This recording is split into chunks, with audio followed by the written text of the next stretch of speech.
ನೀವು ನಿಮ್ಮ ಅಣ್ಣ ಅಂದ್ರೆ ನಿಮ್ಮ ತಂದೆ ತಾಯಿಗೆ ಇಬ್ರು ಮಕ್ಕಳು. ಹೌದು ಹೌದು. ಹ್ಮ್ ಸೊ ನಂದು ಡಿಗ್ರಿ ಆಗಿದೆ. ಹ್ಮ್ ಮತ್ತೆ ನಾನು ಹೊರದೇಶದಲ್ಲಿ ಕೆಲಸ ಮಾಡ್ತೀನಿ. ಈಗ ನಿಮ್ಗೆ ಎಷ್ಟು ವರ್ಷ? ನನಗೆ 43 ವರ್ಷ. 43 ವರ್ಷ. ಹೌದು. ನಿಮ್ಮ ಧ್ವನಿ ಜೋರಾಗಿ ಕೇಳ್ತಾ ಇಲ್ವಲ್ಲ? ಒಂದು ಸೆಕೆಂಡ್ ಅಲ್ಲಿ ಅದು ಬ್ಲೂಟೂತ್ ತೆಗಿತೀನಿ. ಬ್ಲೂಟೂತ್ ಈ ಕೇಳ್ತಾ? ಬ್ಲೂಟೂತ್ ಹಾಕೊಂಡಿದ್ರಾ? ಹೌದು, ಬ್ಲೂಟೂತ್ ಹಾಕೊಂಡಿದ್ದೆ, ಅದಕ್ಕೆ ಇರ್ಬೋದು. ಈಗ ತೆಗೆದಿದ್ದೀನಿ ಬ್ಲೂಟೂತ್. ಎಷ್ಟು ವರ್ಷದಿಂದ ಕಾರ್ಯಕ್ರಮ ಕೇಳ್ತಿದ್ದೀರಿ? ಈಗ 2 ವರ್ಷ ಆಯ್ತು ಸರ್ ಕೇಳ್ತಾ ಇರೋದು. 2 ವರ್ಷದಿಂದ ಬ್ಲೂಟೂತ್ ಬಗ್ಗೆ ನಾನು ಎಲ್ಲೂ ಹೇಳೇ ಇಲ್ವಾ? ಹೇಳಿದ್ರಿ ಅದಕ್ಕೆ ತೆಗೆದೆ ಅದನ್ನ. ಪುಣ್ಯ, ಹೇಗೆ ತೆಗ್ದಿದ್ದೀರಲ್ಲ. ಹೌದು ಹೌದು ಹೌದು. ಆಯ್ತು. ನೀವು ಏನು ಓದಿರೋದು ಅಂದ್ರಿ? ನಂದು ಇಂಜಿನಿಯರಿಂಗ್ ಮುಗಿದಿದೆ. ಇಂಜಿನಿಯರಿಂಗ್. ಓಕೆ. ಅಂದ್ರೆ ಈಗ ನೀವು ಕರ್ನಾಟಕದಲ್ಲಿ ಇರೋದಾ ಅಥವಾ ಹೊರದೇಶದಲ್ಲಿ ಇರೋದಾ? ನಾನು ಹೊರದೇಶದಲ್ಲೇ ಇರೋದು. ಬಟ್ ಈಗೇನು ರಜಕ್ಕೆ ಬಂದಿದ್ದೀರಾ? ಹೌದು ಹೌದು ಹೌದು. ಹೇಳಿ, ಹೊರದೇಶಕ್ಕೆ ಯಾವಾಗ ಹೋಗಿದ್ ನೀವು? ನಾನು ಈಗ 9 ವರ್ಷ ಆಯ್ತು ಹೊರಗಡೆ ದೇಶದಲ್ಲಿದ್ದೀನಿ. Which country? ನಾನು ಯುರೋಪ್ನಲ್ಲಿ ಇರೋದ್ರಿ. ಯುರೋಪ್? ಹೌದು ಹೌದು. ಓಕೆ. ಬಟ್ ಅಲ್ಲಿಂದ ನೀವು ಕಾರ್ಯಕ್ರಮ ನೋಡ್ತಾ ಇದ್ರಾ? ಹೌದು ಹೌದು ಹೌದು. ನಾನು ನಿಮ್ಮನ್ನ ಫಾಲೋ ಮಾಡ್ಕೊಂತ ಇರ್ತೀನಿ. ಹೌದಾ? ಫಾಲೋ ಮಾಡ್ಕೊಂಡು ಎಲ್ಲಿವರೆಗೂ ಬಂದಿದ್ದೀರಾ? ಹೌದು ಹೌದು. ಇವತ್ತೇ ಮೊದಲನೇ ಸಲ ಟ್ರೈ ಮಾಡಿದೆ. ಓಕೆ ಓಕೆ, ಸಿಕ್ಬಿಡ್ತು. ಅದು ಕನೆಕ್ಟ್ ಆಯ್ತು. ಆಗ್ಲಿ, ಸಂತೋಷ. ಬಟ್ ನೀವು ಎರಡು ಅಂದ್ರೆ ಹೊರದೇಶಕ್ಕೆ ಹೋಗಿ ಎಷ್ಟು ವರ್ಷ ಆಯ್ತು ಅಂದ್ರಿ? 9 ವರ್ಷ ಆಯ್ತು ಸರ್ ಗುರುಗಳೇ. 9 ವರ್ಷ. ಈಗ ನಿಮಗೆ 43 ವರ್ಷನಾ? ಹೌದು ಹೌದು ಹೌದು. ಹೇಳಿ, ಏನ್ ಕತೆ? ಏನಿಲ್ಲ, ನಮ್ ತಂದೆ ಈಗ ಒಂದು 15 ವರ್ಷ ಹಿಂದಗಡೆ ತೀರ್ಕೊಂಡ್ರು. ಮತ್ತೆ ನಮ್ ತಾಯಿ ಈಗ ಒಂದು 10 ವರ್ಷ ಹಿಂದಗಡೆ ತೀರ್ಕೊಂಡ್ರು. ಓ ಹೌದಾ? ಹೌದು. ಮತ್ತೆ ಈಗ ನಮ್ಮಣ್ಣ ಅದಾನೆ, ಅವನ್ ಮದುವೆ ಆಗಿದೆ, ಅವನ್ಗೆ 2 ಮಕ್ಳದಾರೆ. ಅವನ್ ಸಂಸಾರ ಚೆನ್ನಾಗಿದೆ. ಓಕೆ. ಅಂದ್ರೆ ತಂದೆ ತಾಯಿ ಇದ್ದ ಕಾಲದಲ್ಲಿ ಅಣ್ಣನ ಮದುವೆ ಆಗಿದ್ದ? ಇಲ್ಲ ಇಲ್ಲ ಇಲ್ಲ, ನಮ್ ತಾಯಿ ಇದ್ದಾಗ ನಮ್ಮ ಅಣ್ಣನ ಮದುವೆ ಆಗಿತ್ತು. ತಂದೆ ಮೊದ್ಲೇ ಹೋಗಿದ್ರು? ಹೌದೌದು. Okay okay. ಅಣ್ಣನ ಸಂಸಾರ ಚೆನ್ನಾಗಿದೆ? ಹಾ, ಚೆನ್ನಾಗಿದೆ. ನಿಮ್ದೇನ್ ಕತೆ? ನಮ್ದು ಸ್ವಲ್ಪ ಈಗ ಅವರು ಇವಾಗ ಮುಂಚೆ ಕಾಲ್ ಮಾಡಿದಾರಲ್ಲ, ಅವರು ಕುರಿ ಇದನ್ನ ಮಾಡೋರು, ಸೇಮ್ ಕತೆ. ಓಹೋ. ನಿಮ್ಗೆ ಯಾವಾಗ ಮದುವೆ ಆಗಿದ್ದು? ನನ್ ಮದುವೆ ಆಗಿ ಈಗ 9 ವರ್ಷ ಆಯ್ತು ಗುರುಗಳೇ. ಅಂದ್ರೆ ಈ ಹೊರದೇಶಕ್ಕೆ ಹೋಗ್ಬೇಕಾದ್ರೆ ಮದುವೆ ಆಗಿದ್ದ? ಇಲ್ಲ ಇಲ್ಲ ಇಲ್ಲ, ಮದುವೆ ಆದ್ಮೇಲೆ ಹೊರ ದೇಶಕ್ಕೆ ಬಂದಿದ್ದೆ ನಾನು. ಮದುವೆ ಆದ್ಮೇಲೆ ಹೆಂಡತಿನ ಕರ್ಕೊಂಡೇ ಹೋಗಿದ್ರ? ಅಂದ್ರೆ ಆಕೆ ಮದುವೆ ಆಗಿ 1 ವರ್ಷಕ್ಕೆ ಆಕೆ ಪ್ರೆಗ್ನೆಂಟ್ ಆದಳು. ದೆನ್ ಆ ಟೈಮ್ನಲ್ಲಿ ಆಕೆ ತವ್ರ ಮನೇಲಿ ಇರುವಾಗ ನಾನು ಇಲ್ಲಿ ಸ್ವಲ್ಪ ಕೆಲ್ಸದ ಪ್ರಾಬ್ಲಮ್ ಆಗಿತ್ತು. ಅದು ಅಂದ್ರೆ ಕೆಲ್ಸದ ಒತ್ತಡ ಜಾಸ್ತಿ ಇತ್ತು. ಇಲ್ಲಿ ಯುರೋಪ್ ಅಲ್ಲ? ಇಲ್ಲ, ಇಲ್ಲಿ ಭಾರತ ದೇಶದಲ್ಲೇ. ನಾನು ಬೆಂಗಳೂರು ಮತ್ತೆ ಪುಣೆಯಲ್ಲಿ ಕೆಲಸ ಮಾಡಿದ್ದೆ. ಸೊ ಅದೇ ಅದು ಒಂದು ಅಮ್ಮನ ನೆನಪು ಮತ್ತೆ ಕೆಲ್ಸದ ಒತ್ತಡ, ಮತ್ತೆ ಈ ಕಡೆ ನಾರ್ಮಲಿ ನಮ್ ನಾರ್ತ್ ಕರ್ನಾಟಕದಲ್ಲಿ ಹೆಂಗಿದೆ ಅಂದ್ರೆ, ಯಾರಾದ್ರೂ ಫ್ಯಾಮಿಲಿಯಲ್ಲಿ ತಿರ್ಕೊಂಡ್ರೆ ಅಂದ್ರೆ 1 ವರ್ಷ ಒಳಗಡೆ ಮದುವೆ ಆಗೋದಂತ ಇರುತ್ತೆ ಅದು. ಸೊ ನಾನು ಅದರಲ್ಲೇ ಬಂದಿರೋದು, ಅದರಲ್ಲೇ ಮದುವೆ ಆಗಿರೋದು. ಸೊ ಅಮ್ಮ ತೀರ್ಕೊಂಡ್ರೆ ಮದುವೆ ಆಗಿದ್ದ? ಹೌದೌದು. ಅಂದ್ರೆ ನಮ್ಮ ಚಿಕ್ಕಪ್ಪ, ಸೋದರತ್ತೆ, ಸೋದರ ಮಾವ ಎಲ್ಲರೂ ಇದರಲ್ಲಿ ನೋಲಾಗಿದ್ರು. ಸೊ 1 ವರ್ಷ ಆಗ್ಲಿಲ್ಲ ಅಂದ್ರೆ 3 ವರ್ಷ ಆಗಂಗಿಲ್ಲ ಅಂತ? ಹೌದು ಹೌದು ಹೌದು ಹೌದು. ಅದ್ ನಿಮ್ಮಲ್ಲೂ ಇದೆಯಾ? ಹೌದು, ನಮ್ಮಲ್ಲೂ ಇದೆ. ಹೌದಾ? ಅದ್ ನಾರ್ಮಲ್ ಆಗಿ ಈ ಕಡೆ ಅದನ್ನ ಫಾಲೋ ಮಾಡ್ತಾರೆ ಕರ್ನಾಟಕದಲ್ಲೆಲ್ಲ. ಹೌದು ಹೌದು ಹೌದು. ಅಲ್ಲ, ಪುಣ್ಯ ಹೆಣ್ಣು ಸಿಗ್ಬೇಕಲ್ಲ 1 ವರ್ಷದೊಳಗಡೆ. ನಿಮ್ ಪುಣ್ಯ ಸಿಕ್ಕಿದೆ. ಅದು ಆಕ್ಚುಲಿ ಸಿಕ್ಕಿದೆ ಅನ್ನೋದಕ್ಕಿಂತ ಆ ಟೈಮ್ ನಲ್ಲಿ ಒಂದು 20 ಹುಡುಗಿರ್ ನೋಡಿದ್ದೆ, ಎಲ್ಲರೂ ಮದುವೆ ಹಾಕಿ ರೆಡಿ ಇದ್ರು. ಯಾಕಂದ್ರೆ ಒಂದು ತಂದೆ ತಾಯಿ ಇಲ್ಲ, ಓಕೆ ಅಕ್ಕ ತಂಗಿ ಇಲ್ಲ, ಓಕೆ. ಇನ್ನೇನು ಮತ್ತೆ ಅವೆರಡಿದ್ರೆ ಸಾಕಲ್ಲ. ಹಾ ರೀ, ಯಾರು ಇಲ್ಲ ಅಂತಂದು ಜಾಸ್ತಿ ಜನ ಬೆನ್ನ ಹತ್ಬಿಟ್ಟಿದ್ರು ಆ ಟೈಮ್ ನಲ್ಲಿ ಹೆಣ್ಣು ಕೊಡ್ಲಿಕ್ಕೆ. ನಿಮ್ಮನ್ನ 20 ಜನ ಮದುವೆ ಆಗ್ಲಿಕ್ಕೆ ಒಪ್ಪಿದ್ರ? ಹೌದೌದು. ಅಲ್ಲ, 20 ಜನದಲ್ಲಿ ಯಾರೋ ಒಬ್ರನ್ನ ಆಗ್ಬೋದಿತ್ತು ಅಷ್ಟೇ. ಹಾ, ಒಬ್ಬರನ್ನ ಅಲ್ಲ, 20 ಜನರಲ್ಲಿ ಇಂಟ್ರೆಸ್ಟ್ ತೋರಿಸಿದ್ರು. ಓಕೆ. ಸೊ ನಾನೇ ಸ್ವಲ್ಪ ಅದು ಇದು ಎಲ್ಲ ನೋಡ್ಕೊಂಡು ಅದೇ ಏನಂತಾರ ಅದಕ್ಕೆ, ಒಬ್ಬಳು ಮದುವೆ ಆದ್ರೆ ನಾನು. ಅದೇ ಅದೇ ಧರ್ಮ ಕೂಡ. ಸೊ ಈಗ ಇರುವ ಹೆಣ್ಮಗಳ ಆಯ್ಕೆ ನಿಮ್ಮದೇನಾ? ಅದು ಹೆಂಗಾಗಿತ್ತು ಅಂದ್ರೆ ಗುರುಗಳೇ, ನಾನು ಆ ಟೈಮ್ ನಲ್ಲಿ ಒಂದೇ ದಿನಕ್ಕೆ 8 ಹೆಣ್ಮಕ್ಳು ನೋಡಿದ್ದೆ. ಈ ಅಂದ್ರೆ ಈ ಮ್ಯಾರೇಜ್ ಪ್ಲಾಟ್ಫಾರ್ಮ್ಸ್ ಅಲ್ಲ, ಅಥವಾ ಊರೂರು ಓಡಾಡಿನ? ಇಲ್ಲ. ಸೊ ನಮ್ಮ ಸೋದರ ಮಾವ ಮತ್ತೆ ಅವರು ನನ್ನ ಜೊತೆ ಬಂದಿದ್ರು, ನಮ್ಮ ಅತ್ತಿಗೆ. ಒಂದೇ ದಿನ 8 ಹುಡುಗಿರು ನೋಡಿದ್ರ? ಹೌದೌದು, 8 ಹುಡುಗಿರು ನೋಡಿದ್ದು. ಭಾಗ್ಯವಂತರು. ಅದರಲ್ಲಿ ಎಲ್ಲರೂ ಒಪ್ಕೊಂಡಿದ್ರು. ಈ ಫ್ಯಾಮಿಲಿಗೆ ಸ್ವಲ್ಪ ಪ್ರಯಾರಿಟಿ ಕೊಟ್ಟರು. ಯಾಕಂತಂದ್ರೆ ಇನಿಷಿಯಲ್ ಇವರು ನಮ್ಗೆ ಸ್ವಲ್ಪ ರೆಸ್ಪೆಕ್ಟ್, ಸ್ವಲ್ಪ ಬಡವರು ಇದ್ರು, ಆದ್ರೂ ಅವ್ರ ಲೆಕ್ಕದಲ್ಲಿದ್ರು. ಈಗ ನೀವು ಯಾರನ್ನ ಒಪ್ಕೊಂಡ್ರೆ ಅವ್ರು ಸ್ವಲ್ಪ ಬಡವರು ಇದ್ರು, ಬಟ್ ನಿಮಗೆ ಅದು ಇಷ್ಟ ಆಯ್ತು? ಹಾ, ಬಡವ್ರಂತಲ್ಲ, ಅವ್ರು ನಮ್ ಟ್ರೀಟ್ ಮಾಡೋದು, ಅವ್ರು ನಮ್ ಜೊತೆ ರೆಸ್ಪೆಕ್ಟ್ ಕೊಡೋದು, ಗುಣದಲ್ಲಿ ಮೇಲು ಅನ್ನಿಸ್ತು. ಹೌದು. ಈಗ ಸರಿ, ಎಲ್ಲಾರ ಮನೆಗೂ ಹೋಗಿ ಬರ್ತಿದ್ರಲ್ಲ, ಬರ್ಬೇಕಾದ್ರೆ ಏನಂದು ಬರ್ತಿದ್ರಿ ಅವ್ರಿಗೆ? ಅದ್ರಲ್ಲಿ ಹೆಂಗ್ ಪರಿಸ್ಥಿತಿ ಆಗಿತ್ತು ಅಂತಂದ್ರೆ, ಬೆಳಗ್ಗೆ ಈ ಕಡೆ ನಾರ್ತ್ ಕರ್ನಾಟಕದಲ್ಲಿ ಹೆಂಗದಂದ್ರೆ, ಪ್ರತಿ ಮನೆಗೆ ಹೋದ್ರೆ ಅವಲಕ್ಕಿ, ಅದು ಎಲ್ಲಾ ಕಡೆ ಅದು ಫಿಕ್ಸ್ ರೀ. ಅದು ಸಂಡೇ ಎಲ್ಲ ಹೆಣ್ಮಕ್ಳು ಅವಾಗೆ ತೋರಿಸ್ತಾರ ಅದು. ಸೊ ಅವಲಕ್ಕಿ ಮಾಡಿ ಇಟ್ಟಿರ್ತಾರೆ, ಯಾರು ಬಂದು ನೋಡೋವ್ರಿಗೆ ಎಲ್ಲರಿಗೂ ಅದನ್ನೇ ಕೊಡೋದು.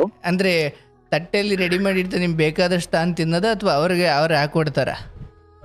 ಇಲ್ಲ, ಅವರೇ ಹಾಕೊಡ್ತಾರೆ. ಬಟ್ ನಮ್ ಪರಿಸ್ಥಿತಿ ಹೆಂಗಾಗಿತ್ತು ಅಂತಂದ್ರೆ, ನಾವು ಒಂದು 5 ಮನೆಗೆ ಹೋಗೋ ತನಕ, ಅಂದ್ರೆ ಸಾಯಂಕಾಲ ಆಗೋ ತನಕ ಅವರು ಹೆಣ್ ಮನೆಯವ್ರಿಗೆ ಗೊತ್ತಾಗಿತ್ತು, ಇವ್ರು ಮುಂಚೆ ನೋಡ್ಕೊಂಡ್ ಬಂದವ್ರೆ. ಅವ್ರು ಹೇಳ್ಬಿಟ್ರು, ನೀವು ತಿನ್ನಲ್ಲ, ಅಲ್ಲೆಲ್ಲ ತಿಂದು ಬಂದಾರೆ. ಆತರ ಮಾತುಗಳು ಬಂದು ಆ ಟೈಮ್ ನಲ್ಲಿ. ಅವ್ರದ್ದು ತಪ್ಪನ್ಲಿಕ್ ಬರಲ್ಲ. ನಾನಾಗಿದ್ರೆ ಎಲ್ಲಾರ ಮನೆ, ಅಂದ್ರೆ ಎಲ್ಲಾರ ಮನೇಲೂ ಇಸ್ಕೊಂಡು ಬ್ಯಾಗ್ ಹಾಕೊಂಡು ತಾಂಬರೋದು. ನಿಧಾಗ ಮಂತ ತಿನ್ಕೊಂಡ್ರೆ ಆಯ್ತು. ನೀವು ಅಂದ್ರೆ ಲೇಟರ್ ವೈಸ್ ನೀವು 1 ಮನೆ 2 ಮನೆ 3 ಮನೆ ಆದ್ಮೇಲೆ 4, 5, 6ನೇ 7ನೇ ಮನೆಗೆ ಹೋಗೋಷ್ಟು ಅವ್ರಿಗೆ ಅರ್ಥ ಆಗ್ಬಿಟ್ಟಿತ್ತು, ಇವ್ರು ಅಲ್ಲಿ ತುಂಬಾ ಮನೆಗೆ ಹೋಗ್ಬಿಟ್ಟು ಎಂದು ಬಂದಿರೋರು ಅಂತ. ಹೌದೌದು, 1-2 ಫ್ಯಾಮಿಲಿದವರು ಅವ್ರಿಗೆ ಗೊತ್ತಾಯ್ತು, ಇವ್ರು ಬೇಡ ಬಂತವ್ರೆ ಅಂತಂದ್ರೆ ಇವ್ರು ಹಿಂದ್ಗಡೆಯಿಂದ ತಿನ್ಕೊಂಡ್ ಬಂದವ್ರೆ ಅಂತ. ನಾವು ಅವ್ರಿಗೆ ಹೇಳ್ಬಿಟ್ವಿ, ಅದು ನಾವು ಹಿಂದ್ಗಡೆ ನೋಡೇ ಬಂದಿವಂತ. ಓಕೆ, ಅದು ಫಿಕ್ಸು. ಅವಲಕ್ಕಿ ಉಪ್ಪಿಟ್ಟು ಫಿಕ್ಸಾ? ಅವಲಕ್ಕಿ ಫಿಕ್ಸ್, ಉಪ್ಪಿಟ್ಟಿಲ್ಲ, ಅವಲಕ್ಕಿ. ಬರೀ ಅವಲಕ್ಕಿನಾ? ಹೌದು, ಅವಲಕ್ಕಿ ಜೊತೆ ಅದು ಮಿಕ್ಸರ್ ಅಂತ ಕೊಡ್ತಾರೆ, ಸೊ ಅದು ಮತ್ತೆ ಟೀ. ಓಕೆ, ಬರ್ಬೇಕಾದ್ರೆ ಅಂದ್ರೆ ಹೆಣ್ಣು ತೋರಿಸ್ತಿದ್ರು ನಿಮಗೆ? ಹಾ, ತೋರಿಸ್ತಿದ್ರು. ಓಕೆ, ಬರ್ಬೇಕಾದ್ರೆ ಏನು ಹೇಳ್ತೀವಿ ಅಂತ ಹೇಳ್ಬಿಟ್ಟು ಬರೀರಾ? ಹಾ, ಅವ್ರಿಗೆ ನಾವು ಹೇಳ್ಕೊಂಡೇನೆ ಬಂದ್ವಿ, ಹಿಂದ್ಗಡೆ ಬರುವಾಗ ನೋಡ್ಕೊಂಡೇನೆ ಬಂದ್ವಿ ಅಂತ. ಅದಕ್ಕೆ ಸುಳ್ಳು ಹೇಳೋದಂತದ್ದು ಏನ್ ಇರ್ಲಿಲ್ಲ ಅಲ್ರಿ ಅಲ್ಲಿ. ಅಲ್ಲ, ಈಗ ನನ್ನ ಪ್ರಶ್ನೆ ಇರೋದು, ಈಗ ಹೋಗ್ತೀರಾ, ನೋಡ್ತೀರಾ, ಸೊ ಅಲ್ಲೇ ರಿಸಲ್ಟ್ ಹೇಳ್ಬಿಡ್ತೀರಾ, ಇಲ್ಲ ನಾವು ಹೋಗಿ ಫೋನ್ ಮಾಡ್ತೀವಿ ಅಂತ ಹೇಳಿ ಬರ್ತೀರಾ? ಇಲ್ಲ, ಫೋನ್ ಮಾಡಿ ಆಮೇಲೆ ನಾವು ತಿಳಿಸ್ತೀವಿ ಅಂತ. ಈಗ ಒಂಥರ ನಾವು ಈಗ ಎಲ್ಲರೂ ಆಡಿಷನ್ಗೆ ಹೋದಾಗ ಫೋನ್ ಮಾಡ್ತೀವಿ ಅಂತಾರಲ್ಲ, ಹಂಗೆ.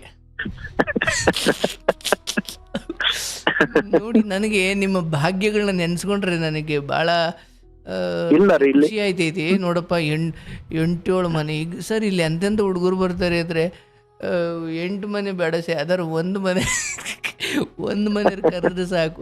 ಅಯ್ಯೋ, 9 ವರ್ಷದ ಹಿಂದೆ ಪರಿಸ್ಥಿತಿ ಪಾಪ ಹಂಗಿತ್ತೇನೋ, ಆಪ್ಷನ್ಗಳಿದ್ದೋ ನಿಮ್ಗೆ? ಇಲ್ಲ ರೀ, ಇಲ್ಲ. ಇದ್ರಲ್ಲಿ ಹೇಳ್ಬೇಕಂತಂದ್ರೆ ಅವರು ತಮ್ಮ ಸ್ವಾರ್ಥ ನೋಡ್ತಾ ಇದ್ರು.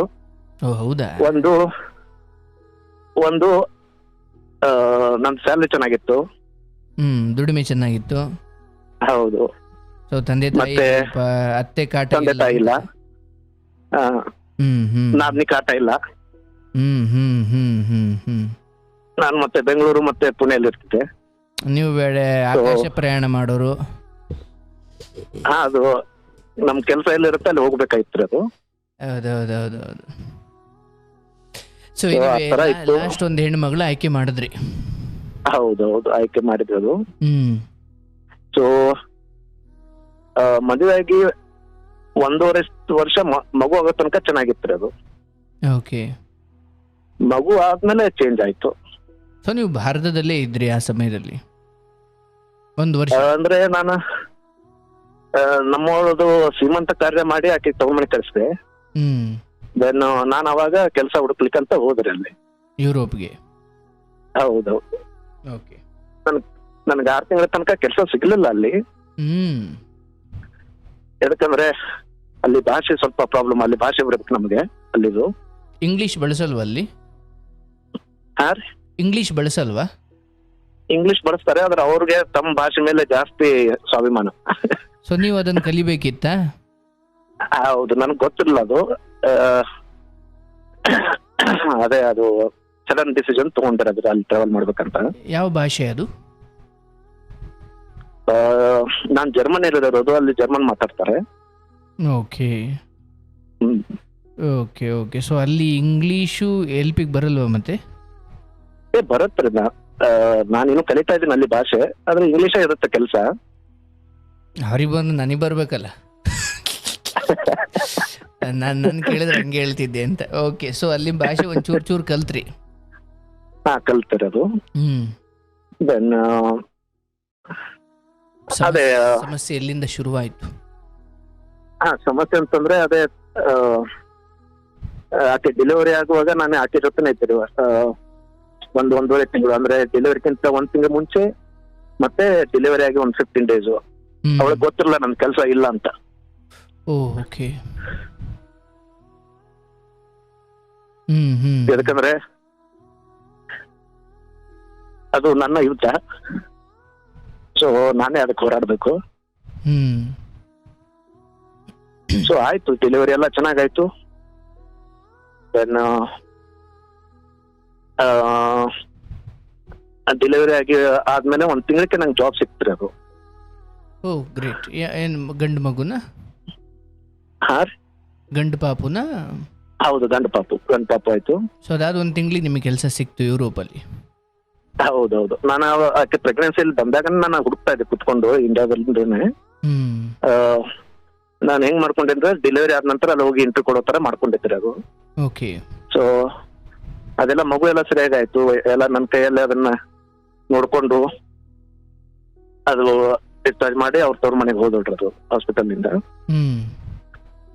ಸೊ ಎಲ್ಲ ಚೆನ್ನಾಗಾಯ್ತು. ದೆನ್ ನಾನು ಆಮೇಲೆ ಈ ಕಡೆ ಯುರೋಪ್ ಬಂದೆ ಕೆಲಸ ಹುಡುಕ್ಲಿಕ್ಕೆ. ಕೆಲಸ ಸಿಕ್ತು. ದೆನ್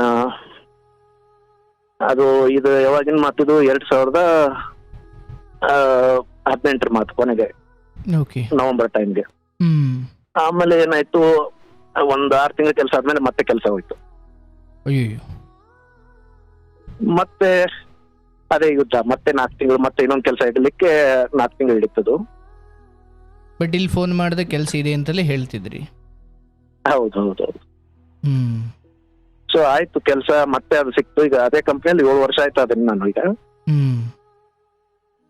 ಸೊ ಕೆಲ್ಸದ್ದೇನು ಪ್ರಾಬ್ಲಮ್ ಇಲ್ಲ. ಓಕೆ. ಸೊ ಇವಳಿಗೆ ಆ ಟೈಮ್ ನಲ್ಲಿ ಪಾಸ್ಪೋರ್ಟ್ ಮಾಡ್ಕೊ ಅಂತ ಹೇಳ್ತಾ ಇದ್ದೆ. ಈಕೆಗೆ ಇಷ್ಟ ಇರ್ಲಿಲ್ಲ ಬರಕ್ಕೆ ಅವಾಗ ಹೊರದೇಶಕ್ಕೆ. ಅಂದ್ರೆ ತವ್ರ ಮನೆ ಬಿಟ್ಕೊಂಡು ಬರ್ಬೇಕಂತ ಆಕೆ ಸ್ವಲ್ಪ, ಆಕೆಗೆ ಅದು ಯಾಕಂದ್ರೆ ಅವ್ರ ಮನೇಲಿ ಈಕೆ ಹಿರಿಯವಳು, ಮತ್ತೆ ತಂಗಿ ಇದ್ಳು, ಆಕೆನ ಲವ್ ಮ್ಯಾರೇಜ್ ಮಾಡ್ಕೊಂಡಿದ್ದಳು. ಸೊ ಈಗ ತಮ್ಮ ಅದಾನೆ, ಅವನ್ಗಿನ್ನೂ ಹೆಣ್ಣು ಹುಡುಕ್ತಾ ಇದಾರೆ. ಏನ್ ಮದ್ವೆ ಆಗಿದ್ರು ಗೊತ್ತಿಲ್ಲ. ನಿಮಗೆ ಗೊತ್ತಿಲ್ವಾ? ಇದೆಲ್ಲ ಅದೇ ಹೇಳ್ತೀನಿ, ಮುಂದೆ ಹೇಳ್ತೀನಿ ಅದು. ಸೊ ಆಯ್ತು, ಡೆಲಿವರಿ ಆಗಿ 1.5 ವರ್ಷ ನಂತರ ನಾನು ಅವಳನ್ನ ಈ ಕಡೆ ಹೊರದೇಶಕ್ಕೆ ಕರ್ಕೊಂಡ್ ಬಂದಿರೋದು.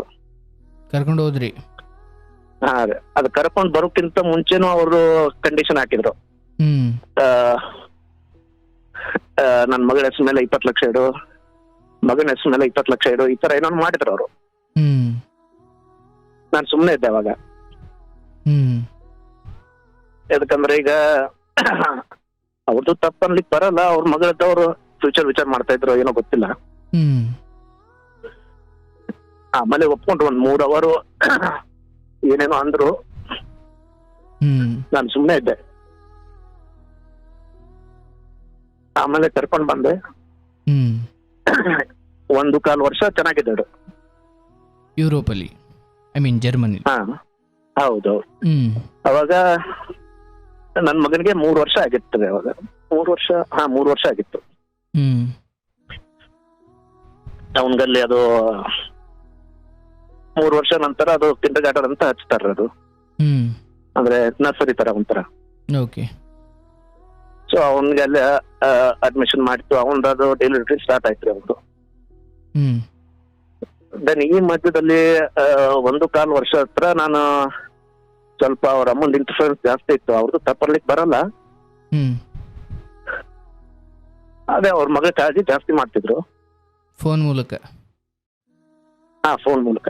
ಹ್ಮ್ ಯಾವಾಗ ಇವನ್ ಮಗ ನರ್ಸರಿಗೆ ಹೋಗಕ್ ಸ್ಟಾರ್ಟ್ ಆಯ್ತು, ಹ್ಮ್ ಅವನೊಂದು 7 to 8 ಅವರ್ ಅವನು ಇರ್ತಾ ಇರ್ಲಿಲ್ಲ ಮಧ್ಯ. ಎಲ್ಲಿ So, ಮನೇಲಿ ಇರ್ತಿರ್ಲಿಲ್ಲ, ಅಂದ್ರೆ ಮನೇಲಿ ಇರ್ತಿರ್ಲಿಲ್ಲ.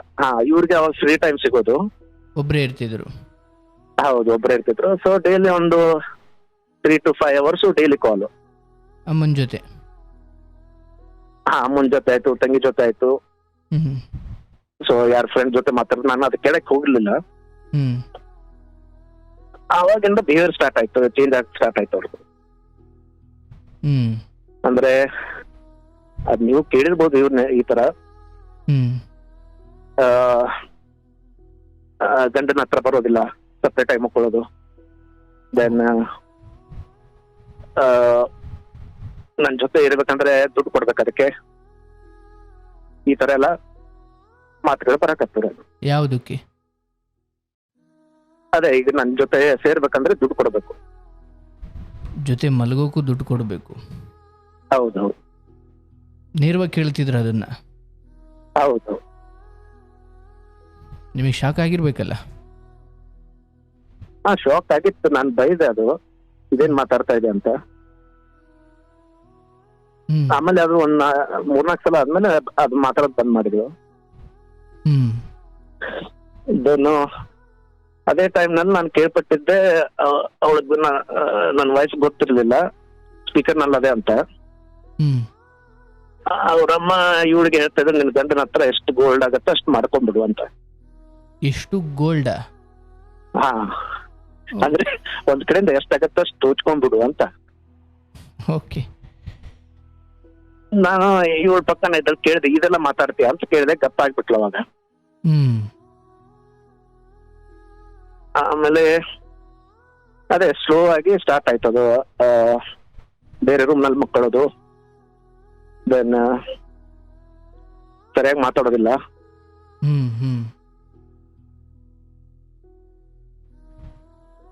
ಚಿಕ್ಕ ಚಿಕ್ಕ ವಿಷಯಕ್ಕೆ ಜಗಳಕ್ಕೆ ಬರೋದು. ಅಂದ್ರೆ ಜಗಳ ಅಂದ್ರೆ ಯಾವ ತರ ಅಂದ್ರೆ, ಅದ್ ಮಗನ್ ಸಿಟ್ಟಿಟ್ಕೊಂಡು, ಯಾರೋ ಸಿಟ್ಟಿಟ್ಕೊಂಡು ನನ್ ಕೊಳ್ಳಗೆ ಕೈ ಹಾಕ್ಲಿಕ್ಕೆ ಬರೋಳು. ಪ್ರೀತಿಯಿಂದಲೋ ಕೋಪದಲ್ಲೋ? ಕೋಪದಲ್ಲಿ. ಬಟ್ ನಾನೇನ್ ಆಕೆಗೆ ಒಂದ್ ಕೈ ಹಾಕ್ತಿಲ್ಲ.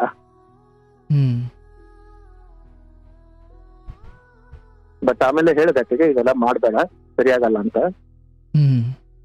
ಆಮೇಲೆ ಅವಳು ಮಾತುಗಳನ್ನ ಚೇಂಜ್ ಮಾಡಕತ್ತಳು. ಅದು ಅಂದ್ರೆ ಈಗ ಒಂದು ಶಬ್ದನ ನಾವು ಹೇಳ್ತೀವಲ್ಲ, ಅದನ್ನ ಚೇಂಜ್ ಮಾಡಿಬಿಡೋದು. ನಾನು ಅದ್ರ ವರ್ಡಿಂಗ್ ಚೇಂಜ್ ಮಾಡ್ಬಿಡೋದು. ಈಗ ನಿಮ್ಮ ಅಪ್ಪ ಅಮ್ಮನಿಗೆ ಹೇಳ್ತೀನಿ ಅಂತ ಹೇಳ್ತಿದ್ದೆ ಆಕೆಗೆ, ಅದನ್ನ ಳ ಅಂತ ಮಾಡ್ತಿರೋ, ಅದು ಹೇಸಿಗೆ ಇರುತ್ತಲ್ಲ ಅದು.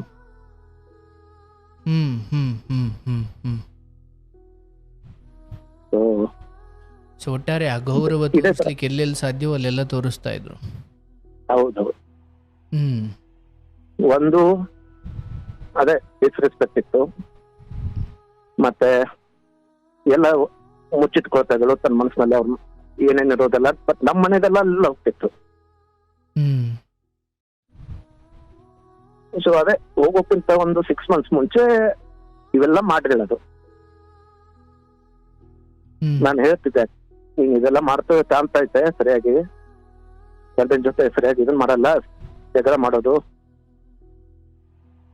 ಇದೆಲ್ಲ ಸರಿ ಕಾಣ್ತಾ ಇಲ್ಲ ಅಂತ ಅಂತಿದ್ದೆ ಅದು. ಬಟ್ ಆಕೆ ಅದನ್ನೇನು ಅರ್ಥ, ನಾನು ಆ ಟೈಮ್ನಲ್ಲಿ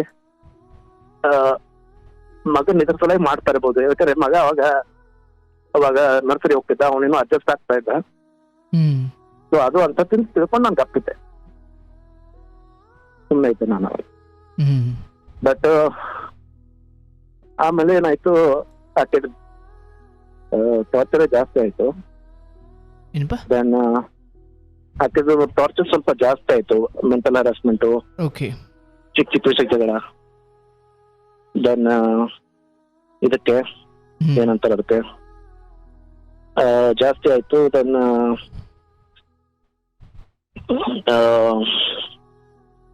ನಾನು ಹಂಗೆ ಸುಮ್ಮನೆ ಸಹಿಸ್ಕೊಂಡಿದ್ದೆ ಆ ಟೈಮಲ್ಲಿ. ನನಗೆ ಸ್ವಲ್ಪ ಸಿಟ್ಟು ಬರೋದು ಕಮ್ಮಿ, ಇನ್ನೊಬ್ಬರು ಇದ್ರೆ ಹೊಡೆದು ಬರ್ತಿದ್ರು ಏನೋ ಗೊತ್ತಿಲ್ಲ. ಬಟ್ ನಾನು ಹಂಗೆ ಅದು ಇರ್ಬಿಡು, ಇವತ್ತು ಸುಧಾರಿಸ್ತಾಳೆ ನಾಳೆ ಸುಧಾರಿಸ್ತಾಳೆ ಅಂತ ಸುಮ್ಮನೆ ಇದ್ದೆ. ಅದೇ ಟೈಮ್ನಲ್ಲಿ ಏನಾಯ್ತು ಅಂತಂದ್ರೆ, ಅವ್ರಮ್ಮ ತಮ್ಮನ ಮದುವೆ ಗಟ್ಟಿಯಾಗಿದೆ, ಮತ್ ನೀನ್ ಬರ್ಬೇಕು ಅಂತ ಅವರು ಆಕೆಗೆ ಇದನ್ ಮಾಡಕತ್ತಾರ, ಅದು ಫೋರ್ಸು. ನಾನಂದೆ, ಮತ್ತೆ ನಿಮ್ ತಮ್ಮನ ಮದುವೆ ಗಟ್ಟಿಯಾಗಿತ್ತ, ನನ್ ಜೊತೆ ಮಾತಾಡ್ಬೇಕಲ್ಲ, ನಿನ್ ಜೊತೆ ಅಂತ ಕೇಳಿದೆ ನಾನು. ಅವ್ರೇನು ಮಾತಾಡಿಲ್ಲ, ಏನೂ ಇಲ್ಲ. ದೆನ್ ನಾನು ಒಂದ್ ಸ್ವಲ್ಪ ಆಫೀಸ್ ಕೆಲ್ಸಕ್ಕೆ ಆ ಟೈಮ್ನಲ್ಲಿ UK ಹೋಗಿದ್ದಾರೆ ಅದು. ದೆನ್ ಈಕೆ ಇನ್ನೊಬ್ಬ ಫ್ಯಾಮಿಲಿ ಇತ್ತು ಕನ್ನಡದವ್ರದ್ದು, ನಮ್ಮೂರಿಂದ 1 hour ದೂರ ಇದೆ. ಅಲ್ಲಿ ಅವ್ರ ಮನೆಗೆ ಆ ಟೈಮ್ನ ಚಳಿಗಾಲ ಇತ್ತು ರೀ, ಡಿಸೆಂಬರ್ನಲ್ಲಿ. ಇದು ಡಿಸೆಂಬರು 2020, ಅಂದ್ರೆ ಕೊರೋನಾ ಸೆಕೆಂಡ್ ವೇವ್ ಮುಗಿದಿತ್ತು ಅವಾಗ. ದೆನ್ ಏನಂತಾರೆ ಅದಕ್ಕೆ, ಸೊ ಆ ಟೈಮ್ನಲ್ಲಿ ಅವ್ರ ಫ್ರೆಂಡ್ ಮನೆಗೆ ಹೋಗಿ, ಅಲ್ಲಿ ಹೋಗಿ ನಾನು UK ಇಂದ ಬಂದೆ. ಅವ್ರ ಮನೇಲಿ ಏನ್ ಮಾತಾಡಿದ್ರು ಅವ್ರ ತಂದೆಯವ್ರ ಜೊತೆ, ಏನು ಅವ್ರ ಫ್ರೆಂಡ್ ಜೊತೆ ಗೊತ್ತಿಲ್ಲ. ಅಲ್ಲೇ ಕುತ್ಕೊಂಡು ಕಂಡೀಷನ್ ಹಾಕಿದ್ರು, ನೀನು ಇಲ್ಲಿಂದ ಫ್ಲೈಟ್ ಟಿಕೆಟ್ ಬುಕ್ ಮಾಡು, ನಾನು ಇಲ್ಲಿಂದಾನೇ ಟ್ರಾವೆಲ್ ಮಾಡ್ತೀನಿ ಅಂತ. ಫ್ರೆಂಡ್ ಮನೆಯಿಂದ? ಹೌದೌದು. ಫ್ರೆಂಡ್ ಅವ್ರು ನಾನು ಮನೆಗೆ ಬರಲ್ಲ ಅಂದ್ರೆ ಅವ್ರ ಹಸ್ಬೆಂಡ್ ನನ್ನ ಫ್ರೆಂಡು, ಅವ್ರ ಅಂತಾರೆ. ಹೌದೌದು. ಅವ್ರು ಶಿವಮೊಗ್ಗ ಸೈಡ್ದವರು. ಅವ್ರು ಚೆನ್ನಾಗಿದ್ದಾರೆ, ಅವ್ರದ್ದೇನು ಪ್ರಾಬ್ಲಮ್ ಇಲ್ಲ. ಅಲ್ಲೇನಾಕೆ ನಾನು ಕರೀಲಿಕ್ಕೆ ಬರ್ತೀನಿ ಅಂತಂದ್ರೆ ನನಗೆ ಹೆದರ್ಸ್ಲಿಕ್ಕೆ ಆಗ್ತದೆ. ನಾನು ಸೂಸೈಡ್ ಮಾಡ್ಕೊಂತೀನಿ, ಪೊಲೀಸ್ ಕಂಪ್ಲೇಂಟ್ ಕೊಡ್ತೀನಿ, ಕಿರಿಸ್ತೀನಿ, ಹಿಂಗೆಲ್ಲ. ಸೊ ಅವ್ರು ನಮ್ಮ ಫ್ರೆಂಡ್ ಏನಂದ್ರು, ನೀವು ಬರ್ಲಿಕ್ಕೆ ಹೋಗ್ಬೇಡ್ರಿ, ಸ್ವಲ್ಪ ದಿನ ಇರ್ಲಿಲ್ಲಿ, ತಾನಾಗೆ ಬಂದ್ಬಿಡ್ತಾಳೆ. ಸೊ ಅದೇ ಮಧ್ಯದಲ್ಲೇ ಅದು ಏನಾಗಿದೆ ಅಂದ್ರೆ, ಅವ್ರ ಪೇರೆಂಟ್ಸ್ ಏನೋ ಮಾತಾಗಿದೆ ಅಲ್ಲಿ, ಅಂದ್ರೆ ನನ್ನ ವೈಫ್, ನಮ್ಮ ಅತ್ತೆ ಮಾವನ ಜೊತೆ. ಸೊ ಅವನ ಫ್ರೆಂಡ್ ಅನ್ನೇ ಟಿಕೆಟ್ ಬುಕ್ ಮಾಡಿ ಬೆಂಗಳೂರು ಕಳಿಸ್ಕೊಟ್ಟ. ನಾನು ನಿಮ್ಮ ಒಪ್ಪಿಗೆ ತಗೊಂಡು? ನನ್ನ ಒಪ್ಪಿಗೆ ತಗೊಂಡಿಲ್ಲ. ಹೌದಾ? ಹೌದು. ಓಕೆ. ಅವಳು ಅವ್ರ ಮನೇಲಿ ಒಂದು 10-12 ದಿನ ಇಟ್ಕೊಂಡು, ಹಾಗಾಗಿ ನನಗೆ ಆಕೆ ಮುಟ್ಟಿ 1 ವಾರಕ್ಕೆ ನನ್ಗೆ ಗೊತ್ತಾಗಿರೋದು ಆಕೆ ಹೋಗಿದ್ದಾಳಂತ. ಅಂದ್ರೆ ಅವ್ರ ಪೇರೆಂಟ್ಸ್ ಮನೆಗೆ. ನಾನೇನ್ ತಿಳಿದೆ, ಇರ್ಬಿಡು, ಮತ್ತೆ ತಮ್ಮನ ಮದುವೆ ಇರ್ಬೋದು, ಅರ್ಜೆಂಟ್ ಇರ್ಬೋದು, ಹೋಗಿರ್ಬೋದು ಅಂತ ತಿಳಿದೆ ನಾನು. ದೆನ್ ಅದು ಮದುವೆ ಡೇಟ್ ಹೇಳಿ ಒಂದು 2-3 ಡೇಸ್ ನಂತರ ಕಾಲ್ ಮಾಡಿದೆ, ಮದ್ವೆ ಆಯ್ತಾ ಹೇಗೆ ಅಂತ. ಅವ್ರ ತಮ್ಮ ಅಂತಾನೆ, ನನ್ಗೇನ್ ಗೊತ್ತಿಲ್ಲ, ನಮ್ ತಂದೆ ಕೇಳು ಅಂತ ಅಂದ ಅವನು. ದೆನ್ ಆಮೇಲೆ ಇವಳು ಕೇಳಿದೆ ಮದ್ವೆ ಆಯ್ತಂತಂದ್ರೆ, ಈಕೆ ಇಲ್ಲ ಮದ್ವೆ ಆಗಿಲ್ಲ ಅಂತ ಅಂದಳು. ದೆನ್ ನಾನು ಆಕೆಗೆ ಅದ ಅಂದ್ರೆ, ಇನ್ನು ಸಿಟ್ಟಿರ್ಬೋದು ಅಂತೇಳಿ ಸ್ವಲ್ಪ ದಿನ ಇರ್ಲಿ, ಆಮೇಲೆ ಮಾತಾಡೋಣ ಅಂತ ನಾನು ಸ್ವಲ್ಪ ಶಾಂತ ಆಗ್ಬಿಟ್ಟೆ. ಯಾಕೆ ಹೇಳಿದೆ, ನಿನ್ಗೇನಾದ್ರು ಮಾತಾಡೋದಂದ್ರೆ ನೀನು ವಾಪಸ್ ಕಾಲ್ ಮಾಡು ಅಂತ ಅಂದೆ ನಾನು. ಈಗ ಸ್ವಲ್ಪ ಕೋಪ ಜಾಸ್ತಿ. ಸೊ ಅದೇ ಆಯ್ತು, ಇದೆಲ್ಲ ಆಯ್ತು. ದೆನ್ ಇದು ಇನ್ಸಿಡೆಂಟ್ ಆಗಿದ್ದು January 20 23 ಅಲ್ಲಿ.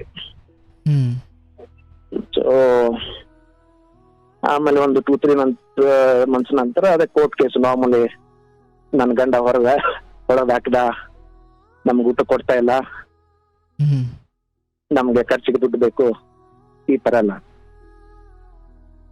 ಹ್ಮ್ ನಾನು ಅದಕ್ಕೇನು ರಿಪ್ಲೈ ಮಾಡ್ಲಿಲ್ಲ. ಈಗ ನೀವೇ ಮುಂಚೆ ಕಾಲದಲ್ಲಿ ಅಂದ್ರಲ್ಲ, ಅದು ಸ್ವಲ್ಪ ದಿನ ಸೈಲೆನ್ಸ್ ಇರೋದು ಒಳ್ಳೇದಂತ ಹ್ಮ್ ನಾನು ಸುಮ್ಮನೆ ಇದ್ದೆ. ಅವರು ಹಾಗೆ ಏನನ್ನೋ ಮಾಡ್ತಾ ಇದ್ರು ಅವರು. ಅಂದ್ರೆ ಆ ಟೈಮ್ನಲ್ಲಿ ಅದೇ ನಾರ್ಮಲ್ ಆಗಿ ಅವರು ಮಕ್ಕಳ ಜೊತೆ ಮಾತಾಡಕ್ ಕೊಡಲ್ಲ, ಹ್ಮ್ ಮತ್ತೆ ಅದೇ ನಮ್ಮನ್ನ ಬ್ಲಾಕ್ ಮಾಡಕ್ ನೋಡ್ತಾ ಇರೋದು. ಹ್ಮ್ ಸೊ ಅದೇ ಅವರೆಲ್ಲ ಅದೆಲ್ಲ ಮಾಡಿದ್ರು. ಓಕೆ. ಸೊ ಇದೆಲ್ಲ ನಾನು ನೋಡಿದ್ದೆ, ಈ ತರ ಬಹಳಷ್ಟು ಕೇಸ್ಗಳು ನನ್ನ ಜೊತೆ ಆಗ್ತಾ ಇರೋದು. ಆ ಟೈಮ್ನಲ್ಲಿ ಅದು ಹೊಸದಿತ್ತು. ಆಯ್ತು, ನಾನು ಸ್ವಲ್ಪ ಡಿಪ್ರೆಷನ್ ಅಲ್ಲಿ ಇದ್ದೆ. ಹ್ಮ್ ದೆನ್ ಅದೇ ಟೈಮ್ನಲ್ಲಿ ನಾನು ಅವ್ರಿಗೆ ಕೇಳಿದೆ, ಆಕೆ ಬರ್ಬೇಕಂತ ಹೇಗೆ ಅಂತ. ಹ್ಮ್ ಅಂದ್ರೆ ಅವರು ನಮ್ಮ ಮಾವನ ಒಬ್ರು ಕಾಮನ್ ಫ್ರೆಂಡ್ ಹತ್ರ ಕೇಳಿದ್ರು ಆ ಟೈಮ್ನಲ್ಲಿ. ಹ್ಮ್ ಅವ್ರಂದ್ರು, ಇಲ್ಲ ಅವ್ರೀಗ 50 ಲಕ್ಷ ಆಕೆ ಮೇಲೆ, ಆಕೆ ಹೆಸರು ಮೇಲೆ 50 ಲಕ್ಷ ಇಡ್ಬೇಕು, ಮಗನ ಮೇಲೆ 50 ಲಕ್ಷ ಇಡ್ಬೇಕು, ಆಮೇಲೆ ಅವ್ರು ಡಿಸೈಡ್ ಮಾಡ್ತಾರೆ ಕಳಿಸ್ಬೇಕು ಇಲ್ವೋ ಅಂತ. ಹ್ಮ್ ಈ ತರ ಎಲ್ಲ ಕಂಡೀಷನ್. ಹ್ಮ್ ದೆನ್ ನಾನು ಅವ್ರಿಗೆ ಅದಂದೆ, ಆಯ್ತು ಮಗುಗೇನೋ ಒಂದು ಲೋನ್ ತೆಗೆದು ಕೊಡ್ತೀನಿ, ಹ್ಮ್ ಇವಳು ತನ್ನ ಹೆಂಡತಿ ಕರ್ತವ್ಯ ಮಾಡಿಲ್ಲ, ಮತ್ತೆ ಈ ತರ ಕಂಡೀಷನ್ ಆಗ್ತಾವಳೆ, ಹೇಗ್ ಕೊಡೋದು? ಇವತ್ತು 50 ಲಕ್ಷ ಅಂತಾಳೆ, ನಾಳೆ 5 ಕೋಟಿ ಅಂತಾಳೆ, ಎಲ್ಲಿದ್ ಕೊಡೋದು? ನಾನು ಅವ್ರಿಗೆ ಅದಂದೆ. ಅದೇನ್ ಜೀವನಾಂಶವೋ ಅಥವಾ ಏನದು?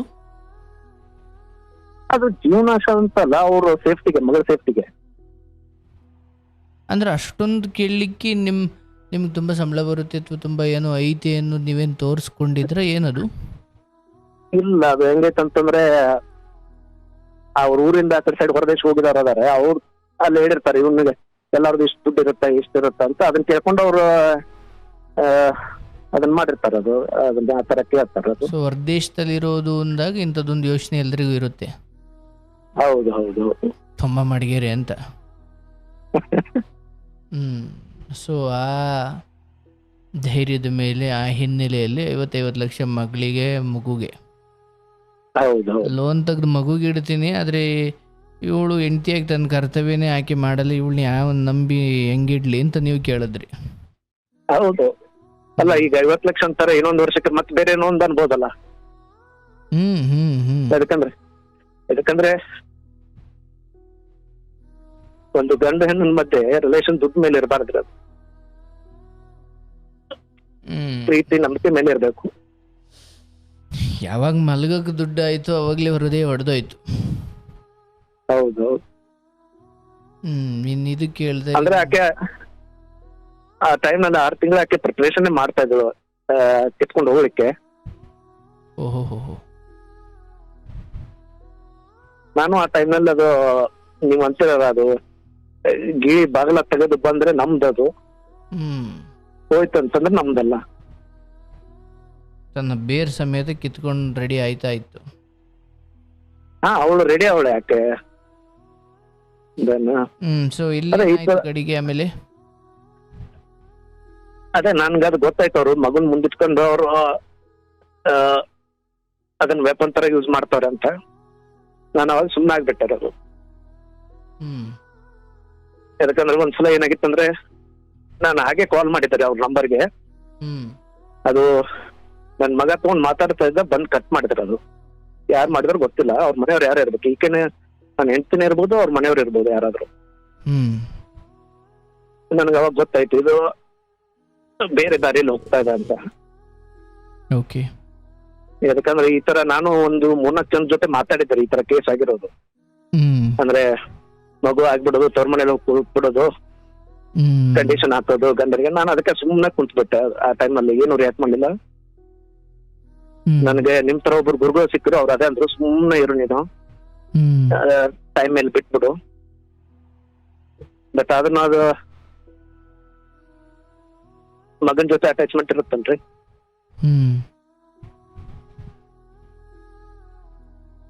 ಆ ವೇಳೆ ಆಯ್ತು, ನನಗೂ ಕಾರ್ಯಕ್ರಮದ ಸಂಪರ್ಕಕ್ಕೆ ಬಂದಿರಲಿಲ್ಲ. ಏನಂದ್ರೆ ಆ ವೇಳೆಗೆ ಈ ಕಾರ್ಯಕ್ರಮದ ಸಂಪರ್ಕಕ್ಕೆ ನೀವಿನ್ನೂ ಬಂದಿರಲಿಲ್ಲ. ಇಲ್ಲ. ಓಕೆ. ಇದು ಏನಂತ ನನಗೆ ಸಿಕ್ಕಿರೋದು ಇದು 24 ಮೇ ಟೈಮ್ನಲ್ಲಿ, ಏಪ್ರಿಲ್ ಮೇನಲ್ಲಿ. ಆಗ್ಲಿ. ಅದು ಯಾವ್ದು ಒಬ್ಬ ಹುಡುಗಿ ಅಮೆರಿಕದದು ಗಂಡ ಹುಬ್ಬಳ್ಳಿ ಅದೇನೋ ಸ್ಟೋರಿ ಇತ್ತಲ್ರಿ, ಅದು ಮಗು ಆಗ್ತಾ ಇಲ್ಲ ಅಂತ. ಕ್ಯಾಲಿಫೋರ್ನಿಯಾದು. ಸೊ ಅದು ಹಂಗೆ ಫೇಸ್ಬುಕ್ ನಲ್ಲಿ ನೋಡುವಾಗ ಸಿಕ್ತದು. ಎನಿವೆ, ಸೊ ಇಲ್ಲಿ ಸೈಲೆಂಟ್ ಆಗಿರಿ ಅಂತ ಪಾಪ ಯಾರು ಹೇಳಿದ್ರು ತಿಳಿದವರು. ಹೌದೌದು. ಅವರು ಅಂದ್ರೆ ಏನಾಯ್ತು? ಅದೇ ಅವ್ರು ನನ್ ಡೈಲಿ ಮಾತಾಡ್ಕೊಂಡಿರ್ತಿದ್ರು ಅವ್ರು ನನ್ ಜೊತೆ. ನಾನೇನಾದ್ರು ಯಾಕಂದ್ರೆ ಹೊರ ದೇಶದಲ್ಲಿ ಒಬ್ಬನೇ ಇದ್ದೆ, ಮತ್ತೆ ಇವು ಫ್ಯಾಮಿಲಿ ಮ್ಯಾಟರ್ಗಳು ಎಲ್ಲರಿಗೂ ಹೇಳಕ್ ಆಗಲ್ಲಲ್ರಿ. ಸೊ ಅದೇ ಏನಂತಾರೆ ಅದಕ್ಕೆ ನಾನು ಟ್ರೈ ಮಾಡಿದೆ 1 ವರ್ಷ, ಇನಿಷಿಯಲ್ 1 ವರ್ಷ. ಅಲ್ಲಿಂದ ಏನು ಉತ್ತರ ಬರ್ಲಿಲ್ಲ. ಅವರು ನಮ್ ಗುರುಗಳು ಅಂತ ಇದ್ರು, ಅವರು ಮಾತಾಡಕ್ ನೋಡಿದ್ರು 3-4 ಸಲ. ಅವ್ರಿಗೂ ಏನ್ ರೆಸ್ಪೆಕ್ಟ್ ಕೊಡ್ಲಿಲ್ಲ. ಅವ್ರು ಅದೇ ಅಂದ್ರೆ ಇದೆಲ್ಲ ಹೆಂಡತಿನ ಬಾಳಕ್ ಬಿಡಿ ಅಂತ, ಅವ್ರು ಅದು ಒಪ್ಲಿಲ್ಲ. ಈಗ ಅದೇ 1.5 ವರ್ಷ ಡಿಪ್ರೆಷನ್ ಅಲ್ಲಿದ್ದೆ. ಅದೇ ಟೈಮಲ್ಲಿ ನಿಮ್ ವಿಡಿಯೋ ಸಿಕ್ತು. ಮತ್ತೆ ಈ ನಂತರ ಬೇಜಾನ್ ಸ್ಟೋರಿಗಳದಾವೆ, ಎಲ್ಲ ಇದೇ ತರ ಅದಾವೆ. ಒಬ್ನೇ ಅಲ್ಲ.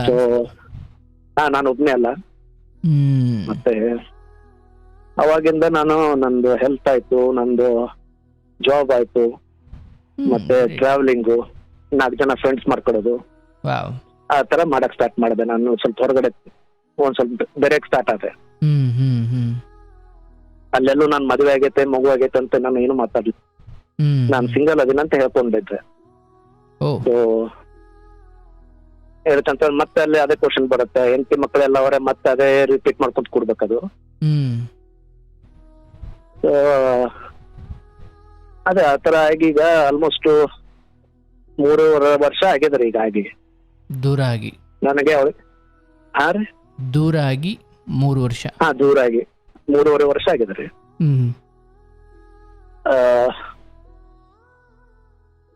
ನಾನು ಮಗನು ನೋಡಿಲ್ಲ, ಹೆಂಡ್ತಿನೂ ನೋಡಿಲ್ಲ. ಫೋಟೋನು ನೋಡಿಲ್ವಾ? ಇಲ್ಲ. ಸೋಷಿಯಲ್ ಮೀಡಿಯಾದಲ್ಲಿ ಇಲ್ವಾ ಅವರು? ಇಲ್ಲ, ಆಕೆ ಸೋಷಿಯಲ್ ಮೀಡಿಯಾ ಫಾಲೋ ಮಾಡಲ್ಲ ರೀ. ಬಟ್ ನಿಮ್ಮ ಮನೆಯವ್ರಿಗೆಲ್ಲ ಇದು ಗೊತ್ತಾ? ಅವ್ರಿಗೆ ಗೊತ್ತು. ಅವರು ಅದೇ ಅಂದ್ರು, ನೋಡು ನಾವು ಎಲ್ಲ ಟ್ರೈ ಮಾಡಿದೀವಿ, ಯಾಕಂದ್ರೆ ಅವ್ರಿಗೂ ಹೆಣ್ಮಕ್ಳು ಅದಾರ್ರಿ. ನಮ್ ಚಿಕ್ಕಪ್ಪ ಆಗ್ಲಿ, ನಮ್ಮ ಅತ್ತೆ ಆಗ್ಲಿ, ಸೋದರ ಮಾವ ಆಗ್ಲಿ, ಅವ್ರ ಅದೇ ಅಂತಾರೆ, ನಮ್ಮ ಹೆಣ್ಮಕ್ಳು ಗಂಡನ ಜೊತೆ ಅದಾರೆ. ಈ ತರ ಹೆಣ್ಮಕ್ಳು ನಾವು ನೋಡಿದೀವಿ, ಇವರು ಸಂಸಾರ ಮಾಡಲ್ಲ ಇವರು. ನೋಡಪ್ಪ, ನಿನ್ಗೆ ಇಚ್ಛೆ ಇದ್ರೆ ನಾವು ಹೋಗಿ ಕರ್ಕೊಂಡ್ ಬರ್ತೀವಿ, ಬಟ್ ಇದು ಕೊನೆ ಟೈಮ್ ಇದು. ಯಾಕಂದ್ರೆ ಕೊರೋನಾ ಫಸ್ಟ್ ವೇವ್ ಅದೇ ಮಾಡಿದ್ರೆ ಅದು. ಸೊ ಇದು ರಿಪಿಟೇಟಿವ್ ಇತ್ತು. ಅದು ಮುಂಚೆ 1-2-3 ಸಲ ಮನೆಯಿಂದ ಓಡುವುದು, ಜಗಳ ತೆಗೋದು, ಇದೆಲ್ಲ ಕಾಮನ್ ಇತ್ತು. ಅದು ರೆಡ್ ಫ್ಲಾಗ್ ಅಂತಾರಲ್ಲ, ಮುಂಚೆನೆ ಅದು ಎಲ್ಲ ಗೊತ್ತಾಗಿತ್ತು, ಬಟ್ ನನ್ಗೆ ಅರ್ಥ ಆಗ್ತಿರ್ಲಿಲ್ಲ ಅವಾಗ. ಬಟ್ ಇವರು ಡೈವರ್ಸ್ ಕೇಳಿದಾರ? ಇಲ್ಲ, ಅವಳು ಕೇಳಿಲ್ಲ, ನಾನು ಕೇಳಿಲ್ಲ. ಇಬ್ಬರ? ಒಬ್ನೇ ಮಗ, ಅದನ್ನು 8 ವರ್ಷ ಅದರೀಗ ಅವ್ರಿಗೆ. ಅವ್ರ ತಂದೆ ತಾಯಿ ಬೆಂಬಲ ಜಾಸ್ತಿ ಇದೆ.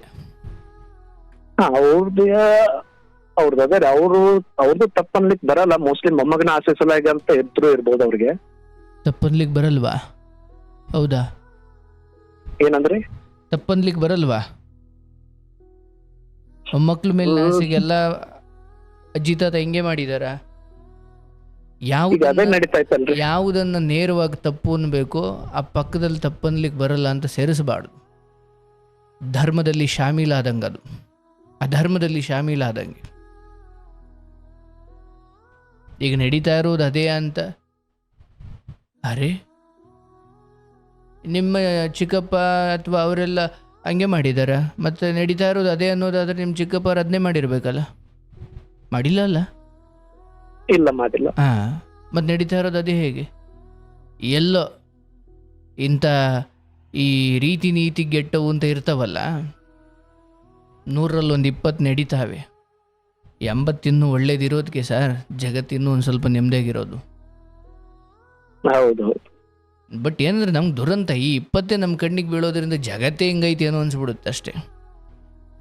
ಅಲ್ಲೆಲ್ಲ 1-2 ಕಡೆ ಯುದ್ಧ ನಡೀತೈತೆ, ಅಯ್ಯೋ ಜಗತ್ತಿಗೆ ನೆಮ್ಮದಿ ಇಲ್ಲ ಅಂತ ಅನ್ಸ್ಬಿಡುತ್ತೆ ಮೇಲ್ನೋಟಕ್ಕೆ. ಹೌದು. ಇಲ್ಲಿ ಮೊಮ್ಮಗದ ಮೇಲೆ ಆಸೆನೋ ಮಗಳ ಮೇಲೆ ಆಸೆನೋ, ತಾವು ಹೆತ್ತ ಮಗಳು ಅಂತ ಅಯ್ಯೋ ಬೇರೆಯವ್ರ ಮನೆಗೆ ಹೋಗೋಕ್ಕಾಗಲ್ಲ ಅಂತ ಒಬ್ಬ ತಂದೆನೇ ಮಗಳು ಮದುವೆ ಆಗೋಕ್ಕಾಗುತ್ತಾ? ಇಲ್ಲ. ಮಗಳ ಮೇಲಿನ ಆಸೆಯನ್ನು ಹಾಗಾದ್ರೆ ಹಾಗೂ ಹೇಳ್ಬೋದಲ್ವ ಲೋಕದಲ್ಲಿ? ಅಂಥ ನೀಚರು ಇದ್ದಾರೆ ಈ ಜಗತ್ತಲ್ಲಿ, ಅದನ್ನ ನಾವು ಬೇರೆ ಬೇರೆ ಧರ್ಮಗಳಲ್ಲಿ ಕೇಳ್ಪಟ್ಟಿದ್ದೀವಿ. ಹೌದು ಗುರುಗಳೇ. ಹಾ, ಅಂದ್ರೆ ಯಾವಾಗ ಒಂದು ವೃಕ್ಷ ತಾನು ಬಿಟ್ಟ ಹಣ್ಣುಗಳನ್ನು ಸ್ವಯಂ ಇನ್ನೊಬ್ಬರಿಗೆ ನೀಡುವುದರ ಮೂಲಕವೇ ಆ ವೃಕ್ಷ ಸಾರ್ಥಕತೆಯನ್ನು ಪಡೆಯುತ್ತೆ. ತಾನು ತಿನ್ನೋದು ಅದರ ಸಾರ್ಥಕತೆ ಅಲ್ಲ. ತನ್ನ ಮಗನಿಗೆ ಇನ್ಯಾರೋ ಹೆತ್ತ ಮಗಳು ಮದುವೆಯಾಗಿ ತನ್ನ ಮಗನ ಬದುಕಲ್ಲಿ ಬಂದು ನನ್ನ ಮನೆಯನ್ನು ಉದ್ಧಾರ ಮಾಡಲಿ, ನನ್ನ ಮನೆಯಲ್ಲಿ ಇದ್ದು ಅನ್ನೋದಾದರೆ, ನನ್ನ ಮನೆ ಹೆಣ್ಮಗಳು ಇನ್ನೊಂದು ಮನೆ ಉದ್ಧಾರ ಮಾಡಲಿಕ್ಕೆ ಬಂದಿರೋದು ಅನ್ನೋದೇ ಸತ್ಯ ಅಲ್ವಾ? ಹೌದು. ಹಾಗಾದರೆ ನಿಮ್ಮ ಭಾಮೈದ ನನ್ನ ಮದುವೆಯಾದ ಮಗಳು ಹಿಂಗೆ ಅಲ್ಲಿಗೆ ಹೋದರೆ ನಿಮ್ಮ ಅತ್ತೆ ಮಾವ ತುಂಬ ಖುಷಿಯಿಂದ ಇರ್ತಾರಾ? ಇರಲ್ಲ. ಅದೆಂಗೆ? ನಮ್ಮ ಮಗನ ಮದುವೆ ಆದಮೇಲೆ ನಮ್ಮಲ್ಲಿರಬೇಕು, ಅದ್ಯಾಕೆ ಅವ್ರ ತವ್ರ ಮನೆಗೆ ಹೋಗ್ಬೇಕು, ಅಲ್ಲಿ 1-2 ದಿನ ಹೋಗಿ ಇದು ಬರೋದು ಸರಿ, ಅಲ್ಲೇ ಹೋಗಿ ಉಳ್ಕೊಳ್ಳೋದು ಅಂದರೆ ಯಾವ ನ್ಯಾಯ ಅಂತಾರೆ ನಿಮ್ಮ ಅತ್ತೆ ಮಾವ, ಹೌದಲ್ಲ? ಹೌದು. ಮಗನ ಬದುಕಲ್ಲಿ ಮಗನ ಹೆಂಡತಿ ಬಿಟ್ಟು ಹೋಗಿ ತವ್ರ ಮನೆ ಸೇರಿಕೊಂಡ್ರೆ ಅದು ಅನ್ಯಾಯ. ಅದೇ ಅಳಿಯನ್ನು ಬಿಟ್ಬಿಟ್ಟು ಬಂದು ಮಗಳು ನಮ್ಮ ಮನೆಗೆ ಸೇರ್ಕೊಂಡ್ರೆ ಅದು ಪರವಾಗಿಲ್ಲ ಬಿಡು ಅಂತ. ಧರ್ಮ ಎಲ್ಲೂ ವ್ಯತ್ಯಾಸವಾಗುವುದಿಲ್ಲ. ಬಟ್ ಅವರವ್ರು ಮೂಗಿನ ನೇರಿಗೆ ಸೇರಿಸ್ಕೊಳ್ತಾ ಹೋದರೆ, ಮೂಗಿನ ನೇರಿಗೆ ಧರ್ಮ ನಿರ್ಮಾಣ ಮಾಡ್ತಾ ಹೋದ್ರೆ ಹಿಂಗಾಗುತ್ತೆ. ಸೊ ಇಲ್ಲಿ ನಿಮ್ಮ ಮನೆಯವರಾಗಲಿ, ಕುಟುಂಬದವರಾಗಲಿ, ಪ್ರೀತಿ ಪಾತ್ರರಾಗಲಿ, ಯಾರೋ ಗುರುಗಳಾಗಲಿ, ಈ ಸ್ವಲ್ಪ ಆಧುನಿಕತೆಯ ಟಚ್ಚಲ್ಲಿರೋ ಇವತ್ತಿನ ಹೆಣ್ಮಕ್ಳುಗಳಿಗೆ ಪಾಠ ತಲೆಗೆ ಹೋಗಲ್ಲ ಸರ್. ಹೌದು. ಮತ್ತು ಅದಕ್ಕೆ ಮೀರಿ ತವರು ಮನೆಯ ಬೆಂಬಲ ಅನ್ನೋದು ಇದೆಯಲ್ಲ, ಅದು ವರನೂ ಹೌದು, ಶಾಪೂ ಹೌದು. ಯಾರೋ ಗಂಡ ಸತ್ತು ಹೋದಾಗ ಅಥವಾ ಗಂಡ ಬಿಟ್ಟು ಹೋದಾಗ, ಗಂಡ ಇನ್ನೇನು ಆದಾಗ, ಅಯ್ಯೋ ನಮ್ಮ ಮನೆ ಮಗಳು ಹಿಂಗೆ ಆಗ್ಬಿಟ್ಲಲ್ಲ, ಅಯ್ಯೋ ಅವಳು ನಮ್ಮ ಮನೆ ಮಗಳನ್ನ ಮದುವೆ ಮಾಡಿ ಹಿಂಗೆ ಮಾಡಿಬಿಟ್ವಲ್ಲ ಅಂತ ಆಗ ತವ್ರ ಮನೆ ಬೆಂಬಲ ಸಿಕ್ಕರೆ ಅದು ವರ. ಹೌದು. ಚೆನ್ನಾಗಿದ್ದಾಗಲಿ ಚಿಕ್ಕ ಪುಟ್ಟವಕ್ಕೆಲ್ಲ ಇವನಲ್ಲಿರಿ ಇನ್ನೊಬ್ಬ ಮನೆಗೆ ಹೋಗೋಣ ಅಂತ ತವ್ರ ಮನೆಗೆ ಮಗಳನ್ನ ಕರ್ಕೊಂಡು ಹೋದ್ರೆ ಅದು ಶಾಪ. ಬಟ್ ದುರಂತ ಅಂದರೆ ಇದು ಶಾಪ ಅಂತ ಕರ್ಕೊಂಡು ಹೋಗೋರಿಗೂ ಗೊತ್ತಿಲ್ಲ, ಅವ್ರ ಜೊತೆ ಹೋಗೋ ನಿಮ್ಮ ಹೆಂಡತಿಗೂ ಗೊತ್ತಿಲ್ಲ. ಅದೊಂಥರ ಹಿತ ಅಂತ ಅನಿಸುತ್ತೆ, ಬಟ್ ಅದು ಶಾಪ. ಹೌದು. ಬಟ್ ಇಂತಹ ಪರಿಸ್ಥಿತಿಗಳಲ್ಲಿ ಒಂದು ಮಗು ಇದೆ, ಏನೋ ಅವ್ರಿವ್ರ ಮಾತು ಕೇಳಿ ಹಿಂಗೆ ಆಡ್ತಿರ್ಬೋದು, ಅಥವಾ ನೋಡಿ ಯಾವಾಗ ಏನೇ ಮನಸ್ತಾಪಗಳಿರಲಿ, ಜಗಳಗಳಿರಲಿ, ಪಕ್ಕ ಮಲಗೋದಿಕ್ಕೆ ಹಣ ಕೇಳೋ ಹಂತಕ್ಕೆ ಹೋಗುತ್ತಾರೆ ಅಂದರೆ ವಿಷಯ ಏನದು?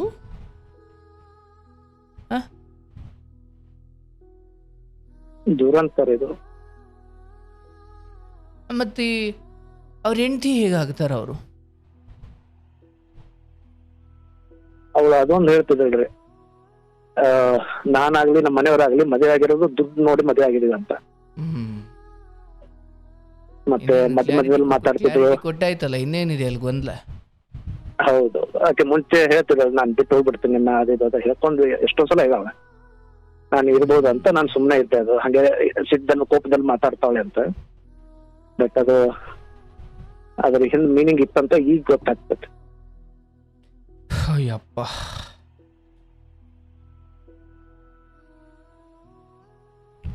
ಇಂಥ ದುರಂತ ಇದು. ನೀವೇ ಹುಡುಕಿ ಆಳವಿರೋ ಗುಂಡಿ ಬಿದ್ದಂಗೆ ಆಯ್ತು ನಿಮ್ಮ ಕತೆ. ಹೌದು. ಇದರಲ್ಲಿ ನಮ್ಮ ಹಿರಿಯರದು ಏನು ವಿಚಾರ ಇತ್ತು ಅಂತಂದ್ರೆ, ಮದುವೆ ನೋಡುವಾಗ ನಿನ್ಗಂತ ಪೇರೆಂಟ್ಸ್ ಇಲ್ಲ, ಆ, ನೀನು ಒಳ್ಳೆ ಪೇರೆಂಟ್ಸ್ ಇರೋ ಮದುವೆ ಮಾಡ್ಕೋ, ಅವ್ರ ಅತ್ತೆ ಸಪೋರ್ಟ್ ಮಾವನೇ ಇರುತ್ತೆ ಅಪ್ಪ ಅಂತ. ಅಮ್ಮನ ಥರ ಇರ್ತಾರೆ ಅಂತ. ಹೌದು ಹೌದು ಅಪ್ಪ ಅಮ್ಮನ ಥರ ಅವ್ರೆ, ನಿಮಗಲ್ಲ, ಅವ್ರ ಮಗಳಿಗೆ. ಹೌದು. ನಾನೀಗ ಅದೇ ಅಂತೀನಿ ನಮ್ಮ ಚಿಕ್ಕಪ್ಪನಿಗೆ, ನಮ್ಮ ಸೋದರ ಅತ್ತೆಗೆ, ಸೋದರ ಮಾವನಿಗೆ, ನೀವು ಯಾರಾದ್ರೂ ಅನಾಥ ಇರೋ ಮಗನ ಹುಡುಕಿದ್ರೆ ಅಟ್ಲೀಸ್ಟ್ ನನ್ನ ಜೊತೆ ಇರ್ತಿದ್ದಳಲ್ಲ ಅಂತ.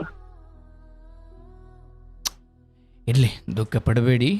ನೋಡಿ, ಈಗ ನಾನು ಹೇಳೋದು, ನಮ್ಮ ಲೆಕ್ಕಾಚಾರಗಳೇನೇ ಇರಲಿ ಸರ್, ವಿಧಿ ಆಟ ಅಂತ ಒಂದಿರುತ್ತೆ. ಅನಾಥ ಹುಡುಗಿನೂ ನಿಮಗೆ ಕೈ ಕೊಡ್ತಿರ್ಲಿಲ್ಲ ಅಂತ ಗ್ಯಾರಂಟಿ ಏನಿಲ್ಲ. ಇಂಥ ಸಮಯಗಳಲ್ಲಿ ನಾವು ತುಂಬ ಹಿಂಗಾಗಿದ್ರೆ ಚೆನ್ನಾಗಿರೋದು, ಹಂಗಾಗಿದ್ರೆ ಚೆನ್ನಾಗಿರೋದು ಅನ್ನೋದಕ್ಕಿಂತ ಬಂದ್ಬಿಟ್ಟಿದ್ದೀವಿ.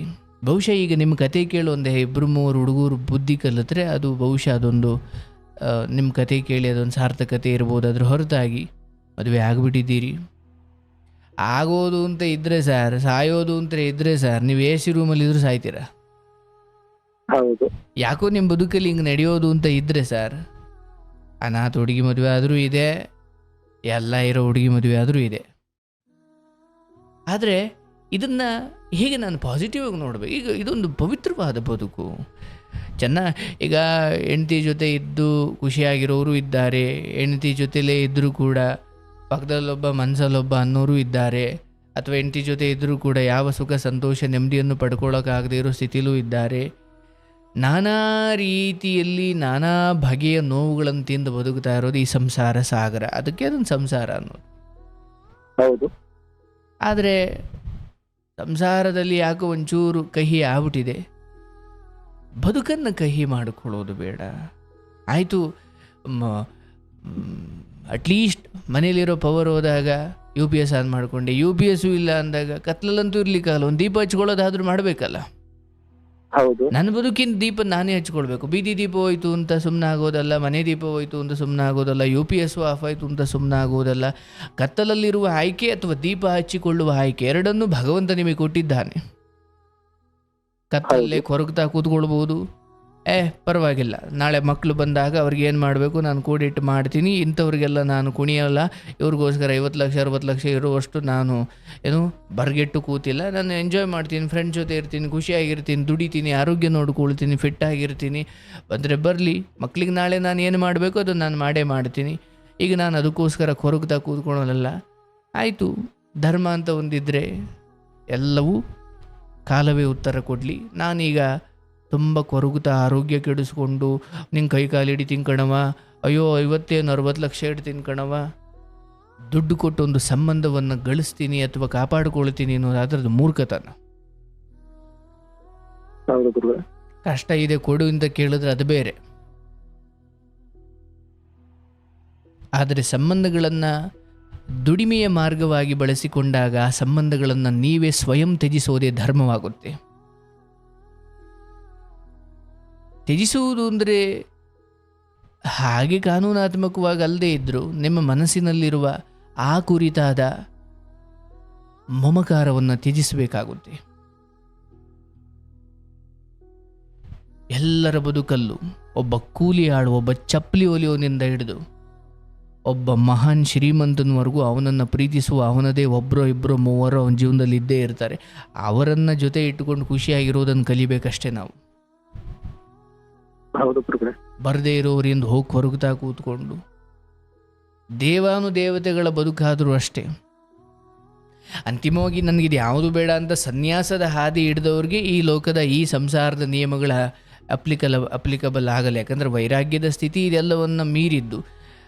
ಆದರೆ ಸಂಸಾರದಲ್ಲಿ ಇದ್ದುಕೊಂಡೇ ಏನೋ ಒಂಚೂರು ಖುಷಿಯಾಗಿ ಇರಬೇಕು ಅಂದಾಗ ಈ ಸೂತ್ರ ಯಾವುದನ್ನು ಒಪ್ಕೊಳ್ಳೋಕ್ಕಾಗಲ್ವೋ ಅದನ್ನು ನಾವು ತೊರೆದು ಬಿಡಬೇಕು ಅಥವಾ ಅದನ್ನು ಬಿಟ್ಟು ಬಿಡಬೇಕು. ಯಾವುದನ್ನು ಬಿಡೋಕ್ಕಾಗಲ್ವೋ ಅದನ್ನು ನಾವು ಒಪ್ಕೊಳ್ಬೇಕು. ಬಟ್ ಇಂಥ ವಿಚಾರಗಳು ಅಂತ ಬಂದಾಗ 50 ಲಕ್ಷ ಕೊಟ್ಟು ಒಂದು ಸಂಬಂಧವನ್ನು ಕಾಪಾಡಿಕೊಂಡಲ್ಲ ಅಂತ ಕೊರ್ಗಲ್ ಸಾಯೋದು ಬೇಡ. ಆ್ಯಂಡ್ ಅವರು ತಮ್ಮ ಮೂಲ ಗುಣವನ್ನು ಆಗಾಗಂತೂ ತಮಗೆ ಹೇಳೇ ಇದ್ದಾರೆ, ನೀವು ಬುದ್ಧಿ ಕಲ್ತಿಲ್ಲ ಅಷ್ಟೇ. ಹೌದು ಗುರುಗಳೇ. ಈ ಸಂಬಂಧದ ಮೂಲ ಉದ್ದೇಶ ಏನು ಅಂತ ಅವರು ಬಹಳ ಹಿಂದೆ ಗೊತ್ತಿದ್ದೋ ಗೊತ್ತಿಲ್ಲದೆಯೋ ನಗುಮುಖದಲ್ಲೋ ಗಂಭೀರವಾಗಿಯೋ ಹೇಳೇ ಇದ್ದಾರೆ ನಿಮಗೆ, ಮದುವೆ ಆಗಿದ್ದು ಅಂತ. ಇದನ್ನು ನೋಡ್ತಾ ಇರೋ ಯಾವುದೇ ಒಬ್ಬ ವ್ಯಕ್ತಿ ಸಂಬಂಧದ ಕುರಿತು ಒಂದು ಸ್ಪಷ್ಟತೆಯನ್ನಂತೂ ಪಡ್ಕೊಳ್ಬೇಕು. ಯಾವಾಗ ಸಂಬಂಧಗಳಲ್ಲಿ ಹಣದ ವಿಚಾರಗಳು ಬರ್ತವೆ, ಅದರಲ್ಲಿ ಎಷ್ಟು ಕೊಡು ನಾನು ನಿನ್ನ ಜೊತೆ ಇರ್ತೀನಿ, ಎಷ್ಟು ಕೊಡು ನಾನು ನಿನ್ನ ಜೊತೆ ಇರ್ತೀನಿ, ಇಂತಹ ಸಂಬಂಧಗಳನ್ನು ಸ್ವಯಂ ನೀವೇ ತೊರೆಯುವುದು ನಿಮಗೆ ನೀವು ಮಾಡಿಕೊಳ್ಳೋ ಉಪಕಾರ. ಮೌಲ್ಯ ಭಾವನೆಗಳಿಗೆ ಅಲ್ಲಿ ಬೆಲೆಯೇ ಇಲ್ಲ ಅಂದರೆ ಮತ್ತೆ ಅನಾಥರು ಅಲ್ಲೆಲ್ಲೋ ಇಲ್ಲ, ನೀವೇ ಅನಾಥರು. ಅಲ್ಲೆಲ್ಲೋ ಆಶ್ರಮದಲ್ಲಿ ಅನಾಥರು ಅಂತ ಇದ್ದಾರಲ್ಲ, ಅವ್ರಿಗೆ ಅಟ್ಲೀಸ್ಟ್ ಅಲ್ಲಿ ಸುತ್ತಮುತ್ತ ಇರೋರು ಪ್ರೀತಿನಾರ ಸಿಗುತ್ತೆ. ಯಾರೋ ಹೋಗಿ ಬರ್ತಡೇ ಕೇಕ್ ಕಟ್ ಮಾಡಿಬಿಟ್ಟು ಅವ್ರಿಗೊಂದು ಬಟ್ಟೆ ಕೊಟ್ಟು ಊಟ ಕೊಟ್ಟು ಹಣ್ಣು ಹಂಪ್ಲು ಕೊಟ್ಟು ಆಗಾಗ ಬತಿಂಗಣವ ಅಂತ ಹೇಳಾರ ಬರ್ತಾರೆ. ಮತ್ತೆ ಅನಾಥ ಅಂತ ಅವ್ರನ್ನ ಅನ್ಬೇಕು, ನಿಮ್ಮನ್ನು ಅನ್ಬೇಕು. ಮತ್ತೆ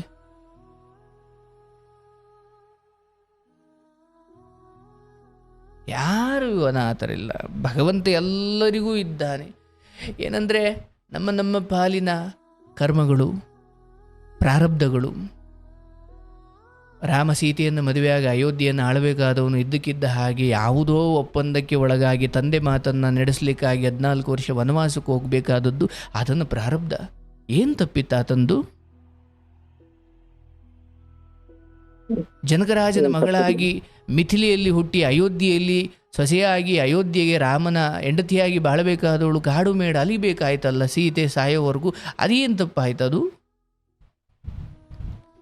ಇದು ಮನುಷ್ಯನ ಪ್ಲ್ಯಾನ್ಗೂ ಮೀರಿದ್ದೇನೋ ಇದೆ ಇಲ್ಲಿ. ಹಾಗಾಗಿ ಅವ್ರ ತಂದೆ, ಅಮ್ಮ, ಅವ್ರ ತಮ್ಮ ಯಾರನ್ನು ದೂಷಿಸಬೇಡಿ. ಯಾಕಂದರೆ ಇಲ್ಲಿ ನೀವು ಒಬ್ಬೊಬ್ಬರನ್ನು ದೂಷಣೆ ಮಾಡ್ತಾ ಹೋದಷ್ಟು ನಿಮ್ಮ ಆರೋಗ್ಯ ಹಾಳು, ನಿಮ್ಮ ಮನಸ್ಥಿತಿ ಹಾಳು, ನಿಮ್ಮ ಮುಂದಿನ ಬೆಳಕಿನ ಹಾದಿ ಕೂಡ ಕತ್ಲಾಗ್ಬಿಡುತ್ತೆ. ದೇವರು ಸರ್ ಆರೋಗ್ಯವಾಗಿಟ್ಟಿದ್ದಾನೆ, ಎಲ್ಲೋ ಹೊರದೇಶದಲ್ಲಿ ಇದ್ದೀರಿ, ದುಡಿಮೆ ಮಾಡಿಕೊಳ್ತಾ ಇದ್ದೀರಿ. ಕಷ್ಟ ಅಂತ ಯಾರಾದರೂ ಬಂದರೆ 4 ಜನಕ್ಕೆ ಏನೋ ಉಪಕಾರ ಮಾಡುವಷ್ಟು ಶಕ್ತಿ, ಧೈರ್ಯ ಕೊಟ್ಟಿದ್ದಾನೆ. ಸೊ ಈ ವಿಚಾರದಲ್ಲಿ ಸ್ವಲ್ಪ ಯಾಕೋ ಹಿನ್ನಡೆ ಆಗಿರ್ಬೋದು, ಆದರೆ ಅದು ದೇವರು ನಿಮಗೆ ಮಾಡಿದ ಮೋಸ ಅಂತ ನೀವು ಅಂದುಕೊಳ್ಬೇಡಿ. ಜೊತೆಲೇ ಇದ್ದು ತಲೆ ಮೇಲೆ ಕಲ್ಲೆತ್ತಾಕೋದ್ರ ಬದಲು ಎಲ್ಲ ದೂರ ಇದ್ದಾರೆ ಅಂದ್ಕೊಳ್ಳಿ ಅಷ್ಟೇ. ಈಗ ಅದೇ ಕರ್ಕೊಂಡು ಬಂದ್ರೆ ಅದೇ ಹೆದರಿಕೆ ಅದ ರೀ. ನಾವು ನೋಡ್ತೀವಲ್ಲ ಇಲ್ಲಿ ಡೈಲಿ, ಹಿಂಗಾಗ್ಬಿಟ್ಟಿದೆ ಕತೆ. ಏನು ಮಾಡೋದು? ನಿಮ್ಮ ಪ್ರಾಣ ನಿಮ್ಮ ಕೈಲಿದೆ, ಪುಣ್ಯ ಇಲ್ಲ. ಅದು ಅತ್ತೆ ಡ್ಯಾಮೇಜ್ ಮಾಡ್ತಿದ್ರು, ಲಕ್ಕಿಲಿ ಅವ್ರ ತಂದೆ ತಾಯಿ ಕರ್ಕೊಂಡ್ಬಿಟ್ರ ಅಂತ ಬದುಕಿದೆ ಅಂತ ಅನ್ಬೋದು ಅಷ್ಟೇ ಸರ್. ಇದನ್ನು ತುಂಬ ಧನಾತ್ಮಕವಾಗಿ ನೋಡಿ. ಆ್ಯಂಡ್ ನಾನು ಕಳೆದ ಕರೆ ಮಾಡಿದವ್ರಿಗೆ ಏನು ಹೇಳಿದೆ ಅದನ್ನೇ ಮತ್ತೆ ಪುನರುಚ್ಚಾರ ಮಾಡ್ತಾ ಇದ್ದೀನಿ. ಯಾರೊಂದಿಗೂ ಏನು ಆಕೆ ಬಗ್ಗೆ ಆಗಲಿ ಅವ್ರ ಮನೆಯವ್ರ ಬಗ್ಗೆ ಆಗಲಿ ಏನೂ ಮಾತಾಡೋದು ಬೇಡ. ಯಾಕಂದ್ರೆ ನೋಡಿ, ಎಲ್ಲರಿಗೂ ಒಂದು ಕೆಟ್ಟಗಳಿಗೆ ಅಂತ ಬಂದಾಗ ಎಂಥ ಜ್ಞಾನಿ ಆದರೂ ಬುದ್ಧಿ ಭ್ರಮಣೆ ಆಗ್ಬಿಡುತ್ತೆ. ಹೌದು, ಏನೇನೋ ಗುರುತಿಸ್ತಾರೆ, ಇವನೇನಪ್ಪ ಇವನು ಅಂತ ಅನ್ಸ್ಬಿಡುತ್ತೆ ಒಮ್ಮೆ. ನಾವು ಇದನ್ನೆಲ್ಲ ತುಂಬ ನೋಡಿದ್ದೀವಿ ನಮ್ಮ ಜೀವನದಲ್ಲಿ. ನಾನು ಹಾಗಾಗಿ ಹೇಳ್ತಿದ್ದೀನಿ, ಅಯ್ಯೋ ಏನು ಕೆಟ್ಟಗಳಿಗೆ ಅವ್ರದ್ದು ವರ್ತಿಸ್ಲಿ ಬಿಡಿಪ್ಪ. ಬಟ್ ನಾನು ಈ ಸಮಯದಲ್ಲಿ ಸಿಗ್ತಾರೆಲ್ಲ ನಾನು ಒಂದು ವೇಳೆ ಏನೇನೋ ಹೇಳ್ತೀವಿ, ಸ್ವಲ್ಪ ನೀವು ಪಾಪ ನಿಮ್ಮ ನೋವನ್ನು ಹೆಂಚ್ಕೊಳ್ತೀರಾ, ಆ ಕೇಳ್ದವನ್ನ ಅಲ್ಲಿಗೆ ಸುಮ್ಮನೆ ಆಗ್ಬೇಕಲ್ಲ. ಈ ಎಲೆಕ್ಷನ್ ಟೈಮಲ್ಲಿ ಅನೌನ್ಸ್ ಮಾಡ್ಕೊಂಡು ಆಟೋದಲ್ಲಿ ಓಡಾಡ್ತಾರಲ್ಲ, ಹಂಗೆ ಓಡಾಡ್ಬಿಡ್ತಾರೆ ಕೆಲವೊಬ್ರು. ಹೌದು ಗುರುಗಳೇ, ನಾನು ಅದನ್ನ ತಪ್ಪು ಮಾಡಲಿಲ್ಲ ಗುರುಗಳೇ. ನಾನೇನ ಆಕೆದ ಹೆಸರು ಕೆಡಿಸೋದು, ಇಲ್ಲಾಂದ್ರೆ ಅವ್ರ ತಂದೆ ತಾಯಿಗೆ ಬಯೋದು ಅದೆಲ್ಲ ಏನೂ ಮಾಡಲಿಲ್ಲ. ನಾನು ಸುಮ್ಮನೆ ಇದ್ಬಿಟ್ಟಿದ್ದೆ ಆ ಟೈಮ್ನಲ್ಲಿ. ನಿಮ್ಮ ದೊಡ್ಡ ಗುಣ ಅದು. ಅದರಿಂದ ಮುಂದೆ ಕೆಲವೊಮ್ಮೆ ಪರಿಸ್ಥಿತಿಗಳು ಸರಿ ಹೋಗುತ್ತವೆ, ಎಲ್ಲ ಒಳ್ಳೆಯದಾಗುತ್ತೆ. ಬಟ್ ಈ ಟೈಮಲ್ಲಿ ಮನಸ್ಸು ತಡಿದೆ ಏನೇನೋ ಹಂಚ್ಕೊಂಡು ಏನೇನೋ ಮಾಡ್ತಾ ಹೋದಾಗ ನಾಳೆ ದಿನ ಸಮಸ್ಯೆಗಳೆಲ್ಲ ಸರಿ ಹೋಗುತ್ತವೆ, ಆದರೆ ಆಡಿರೋ ಮಾತುಗಳು ತುಂಬ ಹಾಗೆ ಉಳ್ಕೊಂಡ್ಬಿಡ್ತವೆ. ಯೋಚಿಸಬೇಡಿ, ಖಂಡಿತ ಎಲ್ಲ ಒಳ್ಳೆಯದಾಗುತ್ತೆ. ಈಗ ನೀವೇನು ಲೈಫ್ ಎಂಜಾಯ್ ಮಾಡ್ತಿದ್ದೀರಿ, ಪ್ಲೀಸ್ ಬದುಕನ್ನು ಗೌರವಯುತವಾಗಿ ಸಭ್ಯವಾಗಿ ಎಂಜಾಯ್ ಮಾಡಿ. ಏಳೇಳು ಕಂಡ ಮೇಲೂ ನಮ್ಮೂರೇ ನಮಗೆ ಮೇಲೂ ಅನ್ನೋ ಹಾಗೆ ಒಂದಷ್ಟು ವರ್ಷ ಚೆನ್ನಾಗಿ ದುಡಿದು ಊರ ಕಡೆಗೆ ಬಂದು ಆರಾಮಾಗಿ, ಊರ ಕಡೆ ಅಂದರೆ ನಿಮ್ಮ ಊರೇ ಅಂತ ಅಲ್ಲದೆ ಹೋದರೂ ಭಾರತಾಂಬೆಯಲ್ಲಿ ಆ ಕಡೆಗಳಿಗೆಯನ್ನು ಕಳೆಯುವಂತಾಗಬೇಕು. ಬಟ್ ನನ್ನ ಹಾರೈಕೆ ಆ ಮಕ್ಕಳು ಹೆಂಡತಿ ಆದಿಯಾಗಿ ಎಲ್ಲ ನೀವು ಚೆನ್ನಾಗಿರೋ ಕಾಲ ಬರುತ್ತೆ. ಹೇಳಿದ್ನಲ್ಲ, ಇವತ್ತಿಗೂ ಇಲ್ಲ ನನ್ನ ಗಂಡ ನನಗೆ ಬೇಕು ಅಂತ ಆಕೆ ಬಾಯಿಂದ ಬಂದರೆ ಅವರ ಅಪ್ಪ ಅಮ್ಮ ಏನು ಹಬ್ಬ ಬಂದ್ರೆ ಹಗ್ಗ ಕಟ್ಟಾಕಬಲ್ಲರು ಅಷ್ಟೇ. ಹೌದು, ಆಕೆಗೆ ಬರಬೇಕದು. ಅದೇ ಪ್ರಾಬ್ಲಮ್ ಆಗಿರೋದು ಗುರುಗಳೇ. ಆಕೆಗೆ ತನ್ನ ಗಂಡ ತನ್ನ ಸಂಸಾರ ಅಂತ ಅವನೇ ಇಲ್ಲ. ನಿಜ ನಿಜ ನಿಜ. ತಂದೆ ತಾಯಂದಿರು ಹೆಣ್ಮಕ್ಳುಗಳಿಗೆ ಏನು ಕಲಿಸ್ತಿರೋ ಇಲ್ವೋ, ಓದು ಮನೆಯಲ್ಲಿ ನಿನ್ನ ಗಂಡನೇ ಸರ್ವಸ್ವ ಅಂದ್ಕೊಂಡು ನೀನು ಬದುಕಬೇಕವ್ವ. ತೀರಾ ಪ್ರಾಣ ಹೋಗುವಂಥ ಕಟಕ ಆದರೆ ನಾವು ಖಂಡಿತ ನಿನ್ನನ್ನು ಕಾಪಾಡ್ತೀವಿ. ಅದ್ರ ಹೊರತಾಗಿ ಚಿಕ್ಕ ಪುಟ್ಟದಕ್ಕೆಲ್ಲ ಹೊರಗಿನ ಯಾವುದೋ ಆಕರ್ಷಣೆಗೋ ಹೊರಗಿನ ಇನ್ಯಾರ್ದೋ ಮಾತು ಕೇಳಿಕೊಂಡು ಗಂಡನ ಮನೆಯನ್ನು ಅನಾಥ ಮಾಡಿ ಬರೋದಾದರೆ ಅದು ಹೇಗಂದರೆ, ನಿಮ್ಮ ಮನೆ ದೇವ್ರುಗಳೆಲ್ಲ ನಿಮ್ಮ ಮನೆ ಬಿಟ್ಟು ಹೋದ್ರೂ ಮನೆ ಹಾಳಾಗಲ್ಲ. ಆದರೆ ಮನೆ ಹೆಂಡತಿ ಬಿಟ್ಟು ಹೋಗ್ಬಿಟ್ರೆ, ಮನೆಯನ್ನು ಕಾಯಬೇಕಾದ ಕಣ್ಣಾಗಿರುವ ಹೆಂಡತಿ ಬಿಟ್ಟು ಹೋದರೆ ಮನೆ ಹಾಳಾಗ್ಬಿಡ್ತವೆ. ಪಾಪ ನಿಮ್ಮದೇನೋ ಪ್ರದೇಶದಲ್ಲಿ ಇದ್ದೀರಿ, ಏನೋ ನಡೀತಾ ಇದೆ. ಹಳ್ಳಿ ಕಡೆ ಎಲ್ಲ ಮುಗ್ಧರಿರ್ತಾರೆ, ಸೊಸೆಯನ್ನೇ ಹುಡುಕಾಡಿ ತಂದಿರ್ತಾರೆ. ಆ ಸೊಸೆ ಹಿಂಗೆ ಮಾಡಿಬಿಟ್ರೆ ಇರೋ ಮಗ ಬದುಕೇನಾಗಬೇಕು, ಮನೆ ಕಥೆ ಏನಾಗಬೇಕು? ಹೌದು ಗುರುಗಳೇ. ನಾನು ಆಕ್ಚುಲಿ ಹೊರದೇಶದಲ್ಲಿ ಇದ್ದದಕ್ಕೆ ನಾನು ಇದನ್ನಾಗಿದ್ದೇನೆ. ಅಂದ್ರೆ ಅಷ್ಟು ನಮ್ಗೆ ಜಾಸ್ತಿ ಡ್ಯಾಮೇಜ್ ಆಗಿಲ್ಲ. ಯಾಕಂತಂದ್ರೆ ಈಗ ಅದೇ ಅಂದ್ಕೊಂಡೆ ನಿಮ್ಮ ಕತೆ ಕೇಳಿದಾಗ ಸ್ವಲ್ಪ ಎಲ್ಲೋ ಒತ್ತಾರವಾಗಿ ಯಾರಿಗೂ ಕಾಣದಂಗೆ ಇದ್ಬಿಟ್ಟಿದ್ದೀರ ಅತ್ತಗೆ. ಹೌದೌದು, ಅದಕ್ಕೆ ನೀವು ಅಂದ್ರಲ್ಲ, ಅದು ಒಂದೊಂದ್ ಸಲ ನಾವು ಸನ್ಯಾಸಿ ಆಗ್ಬೇಕಾಗತ್ತೆ, ಮೌನ ಆಗಬೇಕಾಗತ್ತೆ. ನಿಜ ನಿಜ ನಿಜ. ಇರ್ಲಿ, ಆ ಮೌನ ನಿಮ್ಮ ಸೋಲಲ್ಲ, ಪ್ರಕೃತಿ ಅಥವಾ ವಿಧಿಯ ವಶವಾಗಿರೋದ್ರಿಂದ ಬದುಕು ಅವನ ಇಚ್ಛೆಯಂತೆ ಎಲ್ಲವೂ. ಎಂದಿಗಾದರೂ, ಕನ್ನಡದಲ್ಲಿ ಹಾಡಿದೆಯಲ್ಲ, ಎಂದಿಗಾದರೂ ಕಾಣದ ಕಡಲನು ಸೇರಬಲ್ಲೆನೇನು. ಒಂದು ದಿವಸ ಎಲ್ಲ ನದಿಗಳು ಹೇಗೆ ಸಮುದ್ರದಲ್ಲಿ ಲೀನವಾಗುತ್ತವೋ ಹಾಗೆ ಎಲ್ಲ ಮನುಷ್ಯರು ಈ ಪ್ರಕೃತಿಯಲ್ಲಿ ಲೀನವಾಗುತ್ತಾರೆ. ಹಾಗೆ ಆಗುವ ಮುನ್ನ ನಮ್ಮಿಂದ ಇನ್ನೊಬ್ಬರಿಗೆ ನಂಬಿಕೆ ದ್ರೋಹಗಳಾಗದಂಗೆ ನೋಡಿಕೊಂಡ್ರೆ ಸಾಕು. ನಮಗೆ ಯಾರ್ಯಾರು ಮಾಡಿದ್ರು ಅದೆಲ್ಲದಕ್ಕೂ ಅವರು ಉತ್ತರ ಕೊಡಲೇಬೇಕು, ಇಲ್ಲಲ್ಲಿದ್ರು ಮುಂದಿನ ಜನ್ಮದಲ್ಲಾದ್ರು. ಹಾಗಾಗಿ ಆ ವಿಧಿ, ಆ ಪ್ರಕೃತಿಯ ನಿಯಮ, ಕರ್ಮ, ಧರ್ಮಗಳು ಇದ್ದೇ ಇದ್ದಾವೆ ಸರ್. ಮನುಷ್ಯರನ್ನು ಮೋಸ ಮಾಡಬಹುದು, ಆದರೆ ನಮ್ಮ ಕರ್ಮಗಳ ಅನುಸಾರವಾಗಿ ಪ್ರತಿಯೊಂದು ಹುಟ್ಟು, ಪ್ರತಿಯೊಂದು ಸಾವು ಹಾಗೂ ಹುಟ್ಟು ಸಾವಿನ ನಡುವೆ ಬರುವ ಕಷ್ಟ ಸುಖಗಳು ಎಲ್ಲವೂ ಹಿಂದೆ ನಾವು ಮಾಡಿರೋದೇ ಇಲ್ಲಿ ಅನುಭವಿಸ್ತಾ ಇರೋದು. ಹಾಗಾಗಿ ಮನುಷ್ಯ ಜನ್ಮ ಯಾಕೆ ಶ್ರೇಷ್ಠ ಅಂದರೆ, ಹಿಂದಾಗಿರೋ ಎಡವಟ್ಟು ಅನುಭವಿಸ್ಲಿಕ್ಕೆ ಮತ್ತೆ ಹುಟ್ಟು ಬಂದಿದ್ದೀವಿ ಅಂದ್ರೆ ಮತ್ತಿಲ್ಲೂ ಎಡವಟ್ಟು ಮಾಡಿ ಮುಂದೆ ಅನುಭವಿಸೋದು ಯಾವ ಹಣೆ ಬರ. ಎಷ್ಟು ಸಾಧ್ಯವೋ ಅಷ್ಟು ಸಭ್ಯವಾಗಿ ಬದುಕಿ ಎಂದು ಮಾಡಿರೋ ಎಡವಟ್ಟುಗಳನ್ನು ತೀರಿಸ್ಕೊಂಡು ಸಭ್ಯವಾಗಿ ಸುಮ್ಮನೆ ಹೋಗ್ಬಿಡ್ಬೇಕು ಹೊರತು, ಎಂದು ಮಾಡಿರೋ ಒಂದಷ್ಟು ಗಂಟು ಜೊತೆಗೆ ಇಲ್ಲೊಂದಷ್ಟು ಒತ್ಕೊಂಡು ಮತ್ತೆ ಮುಂದಕ್ಕೆ ಭಾರ ಆಗೋಗೋದು ಬೇಡ. ಅದಕ್ಕೆ ಮುಕ್ತರಾಗೋರಿ, ಮುಕ್ತರಾಗ್ರಿ, ಮುಕ್ತ ಜೀವಿಗಳಾಗಿ ಅಂತ ಯಾಕೆ ಹೇಳ್ತಾರೆ ಅಂದರೆ, ಮನುಷ್ಯ ಉಂಡು ತಿಂದು ಇಂದ್ರಿಯ ಸುಖಕ್ಕೆ ಅಡಿಯಾಳಾಗಿ ಏನೋ ಅವರಂಗೆ ನಾನು ಬದುಕಬೇಕು, ಅದಕ್ಕಿಂತ ಚೆನ್ನಾಗಿರಬೇಕು, ಅದು ಇದು ಮಣ್ಣು ಮಸಿ ಎಂದುಕೊಂಡು ಈ ಹಿಂದೆ ಮಾಡಿರೋ ಪ್ರಾರಬ್ಧವನ್ನು ಅನುಭವಿಸ್ಲಿಕ್ಕೆ ಬಂದಿರುವ ನಾನು ಇಲ್ಲೊಂದಷ್ಟು ಹಾಗಂತ ಕರ್ಮಗಳನ್ನೇ ಮಾಡಬಾರ್ದು ಅಂತಲ್ಲ, ಆದರೆ ದುಷ್ಕರ್ಮಗಳನ್ನು ಮಾಡಬಾರ್ದು. ಹೌದು, ಯಾವುದು ಇನ್ನೊಬ್ಬರು ನಿನಗೆ ಮಾಡಿದರೆ ನಿನಗೇನು ದುಃಖ ಆಗುತ್ತೋ ಅದನ್ನು ನಾವು ಇನ್ನೊಬ್ರಿಗೆ ಮಾಡಬಾರ್ದು. ಇಷ್ಟೇ. ಒಳ್ಳೇದು ಯಾವುದು ಕೆಟ್ಟದ್ದು ಯಾವುದು ಅಂದರೆ ಇಷ್ಟೇ. ನಿಮ್ಮ ಕಪಾಳಕ್ಕೆ ಇನ್ಯಾರೋ ಹೊಡೆದ್ರೆ ನಿಮಗೆ ನೋವಾಗುತ್ತೆ ಅನ್ನೋದಾದರೆ, ನಾವು ಇನ್ನೊಬ್ರಿಗೆ ಹೊಡೆದ್ರು ನೋವಾಗುತ್ತೆ ಅನ್ನೋ ತಿಳ್ಕೊಂಡ್ರೆ ಎಷ್ಟೇ ಸಾಕು. ನಿಮ್ಮ ಬಾಮಯ್ಯದಂಗೆ ಮದುವೆ ಆಗಿ ಬರೋ ಹೆಂಡತಿ ನಿಮ್ಮ ಹೆಂಡತಿ ಥರನೇ ಆಡಿದ್ರೆ ಅವ್ರ ಮನೆಗೆ ದುಃಖ, ಅವ್ರ ಮಗನಿಗೆ ದುಃಖ ಆಗುತ್ತೆ ಅನ್ನೋದಾದರೆ, ಅಯ್ಯೋ ನನ್ನ ಅಳಿಯನಿಗೂ ಹಂಗೆ ಆಗಿರಬೇಕಲ್ಲ ಅಂತ ಅಂದ್ಕೊಂಡ್ರೆ ಅಷ್ಟೇ ಧರ್ಮ. ಅದು ಅವ್ರಿಗೆ ಅದು ಪಶ್ಚಾತ್ತಾಪ ಎಷ್ಟಿತ್ತಂದ್ರೆ ಬರುತ್ತೆ. ಕಾಲ ಬರುತ್ತೆ, ನೀವು ಮೌನವಾಗಿ ನಿಮ್ಮ ಕಾಯಕವನ್ನು ಭಗವತ್ ಅರ್ಪಣಾ ಭಾವನೆಯಲ್ಲಿ ಮಾಡಿ ದಾನ ಧರ್ಮಗಳನ್ನು ಮಾಡ್ತಾ, ನೀವು ಇಂಡಿವಿಜುವಲ್ ಆಗಿ ನಮ್ಮ ಕರ್ಮವನ್ನು ನಾವು ಕಳಿಯೋಕೆ ಬಂದಿದ್ದೀವಿ, ಯಾರೂ ನಿಮಗೆ ಇಲ್ಲಿ ಸಾಥ್ ಕೊಡಲ್ಲ ಸರ್. ಯಾಕಂದರೆ ಅಲ್ಟಿಮೇಟ್ಲಿ ಎಲ್ಲರೂ ಅವರವ್ರ ಆಟ ಆಡ್ಲಿಕ್ಕೆ ಬಂದಿದ್ದಾರೆ. ಬಿಗ್ ಬಾಸ್ ಮನೆ ಹೌದು. ಇದ್ದಂಗೆ ಇದು. 1-2 ದಿನ ಅನಿಸುತ್ತೆ ಇವ್ರು ನಮಗೆ ಸಾಥ್ ಕೊಡ್ತಾರೆ ಅಂತ. ಯಾಕಂದರೆ ಅವ್ರವ್ರ ಪ್ರಾರಬ್ಧಗಳು ಎತ್ತ ಎಳ್ಕೊಂಡು ಹೋಯ್ತಾ ಇರ್ತಾರೆ. ಯಾಕಂದರೆ ಇಲ್ಲಿ ಇವ್ರಿಗೆ ಸ್ವಂತ ಅಂತ ಏನೂ ಇಲ್ಲ. ವಿಧಿ ಮುಂಚೆ ನಿರ್ಧಾರ ಬಾ ಅಂದ ಕಡೆ ಹೋಯ್ತಾ ಇರಬೇಕು. ಸೊ ಒಂದು ಹಂತ ಆದಮೇಲೆ ನಿಮಗೆ ಬದುಕಿನ ದರ್ಶನ ಆಗಿರುತ್ತೆ. ಹೌದಲ್ಲಪ್ಪ, ನಾವೇನೋ ಅಂದ್ಕೊಂಡಿದ್ದು ಇದು ವಿಧಿ ಯಾಕೆ ಇಲ್ಲಿಗೆ ಎಳ್ಕೊಂಬಂತು, ಅಯ್ಯೋ ಇವ್ರು ನನ್ನ ಜೊತೆ ಇರ್ತಾರೆ ಅಂದ್ಕೊಂಡಿದ್ರು, ಅವ್ರು ಯಾಕೆ ಅತ್ತಗೊಂಡು ಹೋದ್ರು ಅಂದರೆ ಯಾವುದೋ ಸೆಳೆತಕ್ಕೆ ಎಲ್ಲರೂ ಒಳಗಾಗ್ಬಿಟ್ಟಿದ್ದೀವಿ. ಹೌದು ಗುರು. ನಮ್ಮ ಉದ್ಧಾರ ನಾವೇ ಮಾಡ್ಕೊಬೇಕು. ಇವಳಿದಾಳೆ ಬಿಡು ಮಾಡ್ತಾಳೆ, ಆಗಲ್ಲ. ಅದೊಂಥರ ನೀವು ರೋಗ ಬಂದ್ರೆ ನೀವೇ ಮಾತ್ರ ನುಂಗ್ಬೇಕಲ್ಲ, ಹಂಗೆ ನಿಮಗೆ ರೋಗ ಬಂದು ಹೆಂಡ್ತಿ ಮಾತ್ರ ನುಂಗಿದ್ರೆ ಸರಿ ಹೋಗುತ್ತಾ? ಇಲ್ಲ, ನಮ್ಮ ಉದ್ಧಾರ, ನಮ್ಮ ಆನಂದ, ನಮ್ಮ ಮುಕ್ತಿಯ ಮೋಕ್ಷದ ಮಾರ್ಗ ನಾವೇ ಹುಡುಕಬೇಕಂತೆ. ಹಬ್ಬ ಬಂದ್ರೆ ಗುರುಗಳ ನೆರವು ಪಡಿಬಹುದು, ನಡಿಬೇಕಾಗಿರೋರು ನಾವೇ. ಹೌದು. ಸರ್ ಈ ದಾರಿ ಎಲ್ಲಿಗೋಗುತ್ತೆ ಸಾ ಅಂತ ಕೇಳ್ಬೋದು, ಅವನು ಹೇಳ್ಬೋದು. ಬಟ್ ಹೆಜ್ಜೆ ಇಡಬೇಕಾಗಿರೋದು ಯಾರು? ಗಾಡಿ ಓಡಿಸ್ಬೇಕಾಗಿರೋದು ಯಾರು? ನೀವೇ, ನಾವೇ.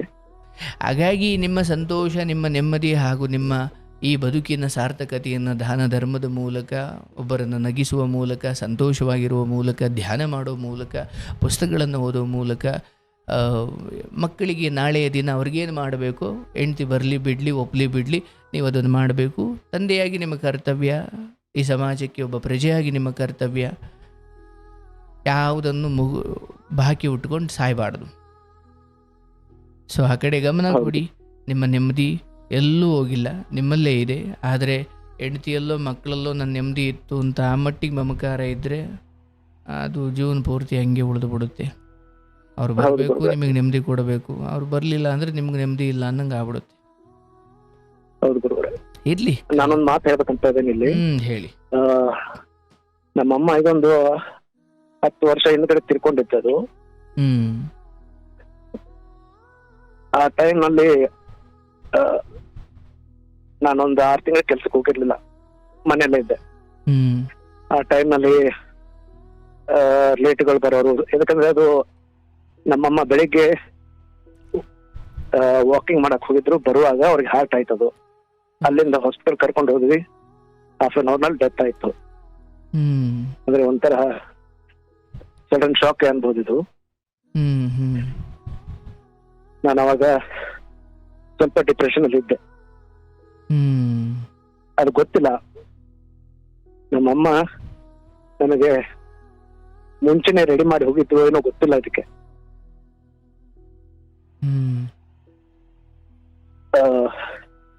ನನ್ನ ಹೆಂಡತಿ ಮಗು ಹೋದ್ಮೇಲೆ ಮಗುನ್ ಮೇಲೆ ಅಟ್ಯಾಚ್ಮೆಂಟ್ ಇತ್ತು. ಸ್ವಲ್ಪ ಡಿಪ್ರೆಷನ್ ಅಲ್ಲಿ ಇದ್ದೆ. ಬಟ್ ನಮ್ಮಮ್ಮ ಮುಂಚೆನೆ ಅದು ಆ ಟೈಮ್ ನಲ್ಲಿ ನನಗೆ ಅದು ಡಿಪ್ರೆಷನ್ ಇದ್ದಕ್ಕೆ ಅದು ಜಾಸ್ತಿ ನನಗೆ ಡ್ಯಾಮೇಜ್ ಆಗ್ಲಿಲ್ಲ. ಅದು ನನಗೆ ಅನುಭವ ಹೇಳ್ಕೊಟ್ಟು. ಹೌದು, ಯಾಕಂದ್ರೆ ಹೆತ್ತ ಅಮ್ಮನೇ ಇರಲ್ಲ ನಮ್ ಜೊತೆ. ಕಟ್ಕೊಂಡಂತ ಎಷ್ಟ್ ತರ ಇರ್ತಾರೆ ಗೊತ್ತಿಲ್ಲ, ಮತ್ ನಾನು ಎಷ್ಟು ದಿನ ಇರ್ತೀನಿ ಗೊತ್ತಿಲ್ಲ.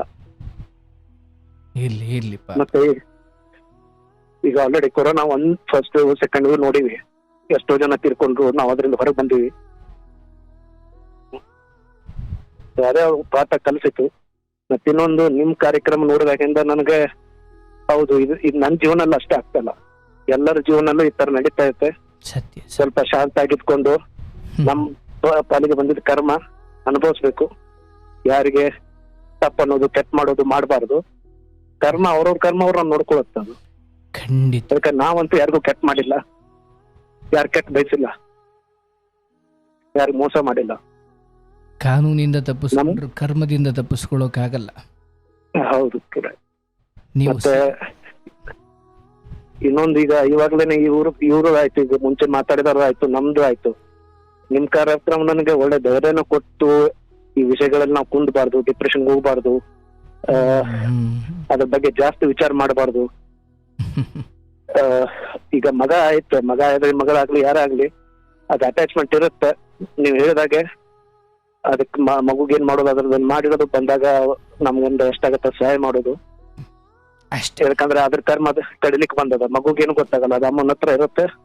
ಅವ್ರು ಹೇಗ್ ಕಲಿಸ್ತಾರ ಅದು ಕಲಿಯುತ್ತೆ.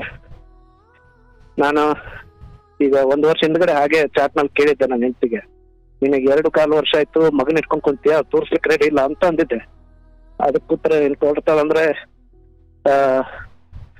ಏನಂತಾರಂದ್ರೆ ನಾನ್ ಯಾವಾಗ ಅದನ್ನ ಮಾಡಿದ್ದೆ, ನಾನ್ ಯಾವಾಗ ಮಗನ ಮಾತಾಡ್ಬೇಡ ಅಂದಿದ್ದೆ ಅಂತ. ಮತ್ತೆ ಈಗ 2.5 ವರ್ಷ ನೋಡ್ಸ್, ಈಗ 3.5 ವರ್ಷನೂ ಆಯ್ತು ಅವರು ಮಗನ್ ಡಿಸ್ಕನೆಕ್ಟ್ ಮಾಡವ್ರೆ.